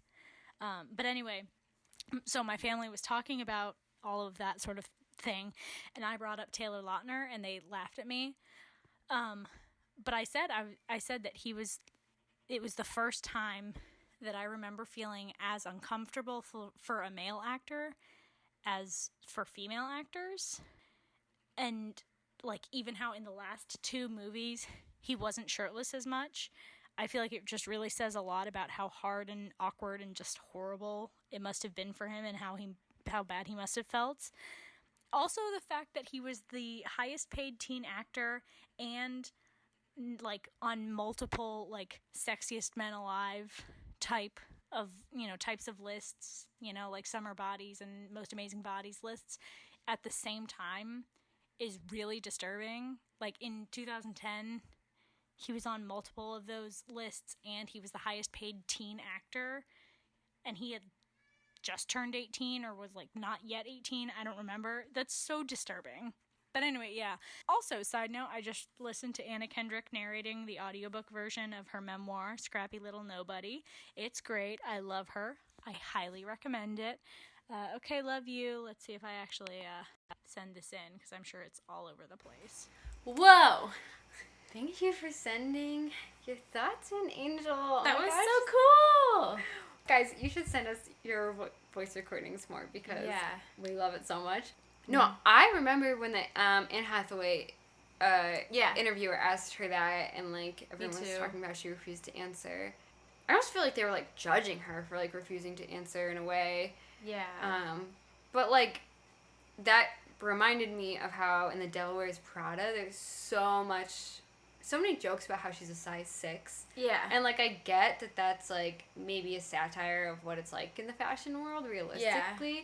But, like, when I was a kid watching that, and it's, like, she's the fat girl because she's a size 6, like, it really, like, says how, just, like, shows how out of touch the media is when it comes to real bodies and real people. Because you could never, like, no one could ever really, a normal person doesn't have the time or resources to look like how Taylor Lautner does in the movie. No. I mean, if you were literally working the fields and, you know, doing physical labor all day, maybe you would have, like, a great bod. But even then, you wouldn't, like, because he had to eat every, like, 2 hours. You wouldn't look as chiseled. Yeah. Like a bodybuilder. And, yeah, the thing about Jason Momoa, I haven't seen what he looks like recently. It doesn't even matter. People making fun of his dad bod, which I don't believe he would actually have a, quote, dad bod. But yeah, I feel like people have said that about Taylor Lautner too, which is really sad. People will be like, oh, he's not muscular anymore. Yeah. He got fat. I've literally heard people say that. I've seen, like, side-by-side pictures, and, like, that was sad. His job to look like that in New Moon, and that was all day. That was a full-time commitment that he had to do to look like that, and, like, he's not just going to keep it up the rest of his life because that's how people expect him to look. Yeah. People can be I think just as mean to men about their appearances. People were really mean to Rob Pattinson too. People, I remember, it's still on my Facebook, I posted a picture of Edward or something, this was way back in the day, and this girl commented, like, but he's really skinny. People, and I was like, so? I still love him, and people would always say, like, oh, he doesn't have abs. Oh, they had to airbrush his abs because he doesn't have abs. Yeah. I'm like, it's hard to have abs. Yeah. And you can still be hot without abs. Yeah. I think so. Wow. Well, that's crazy that you just had that conversation with your family. It's funny how things tie in like that. I feel like that always happens to me. Yeah. I think, like, the studios and the magazines, they put Taylor Lautner's body on this pedestal. Yeah. To kind of make regular people feel bad, but also, like, it makes regular people think, like, oh, this is achievable, even though it's really not. Like, a normal person could not look like that. They just don't, like, you have jobs to go to. Like, also, it's freaking annoying to be, I'm guessing, to be that person and to date that person. My first boyfriend was, like, obsessed with working out, obsessed with getting big, quote, as they say. And it was freaking annoying. I was like, I don't care. I didn't know he just went to the gym every day and was, like, obsessed about it. And I know a lot of guys who go to the gym even when they have, like, sore throats. That's not that weird. I go to the gym. Well, I usually just work out at home, but. Yeah, I cut that out. Sore throat! I don't know what you were going to say. I mean, some people go. I meant, like, not just a sore throat, but, like, a fever and a sore throat. Well, anyway, thank you so much. Thank you. And, yeah, it's just really interesting to think about. I was going to say that I feel like normal people, once, like, the actor doesn't look like that, they want to get, like, joy out of them. Quote, like, letting themselves go, because, like, finally they're not perfect. Yeah. And Taylor, we love you. Taylor, we love you. Come on the show. Come on the show, please. See? I mean, Taylor, you could send us a voice recording. Wouldn't that be crazy? He's like, hey, guys. Just want it smoother. Well, thanks so much again, Angel. And thank you to everyone who has been listening and talking to us. It really makes it all worthwhile, and we love it. We're almost a year into this podcast. Woo! Crazy. Yeah, and we have big things coming up in the coming weeks. Shit, we didn't even say this. What? Yeah, in a month, we're going to Forks. Yep. Less than a month, we're going to Forks. I think we have told them. No, but we didn't say it in this episode. Oh, yeah. Going to Forks. And I was thinking of making a little video of it.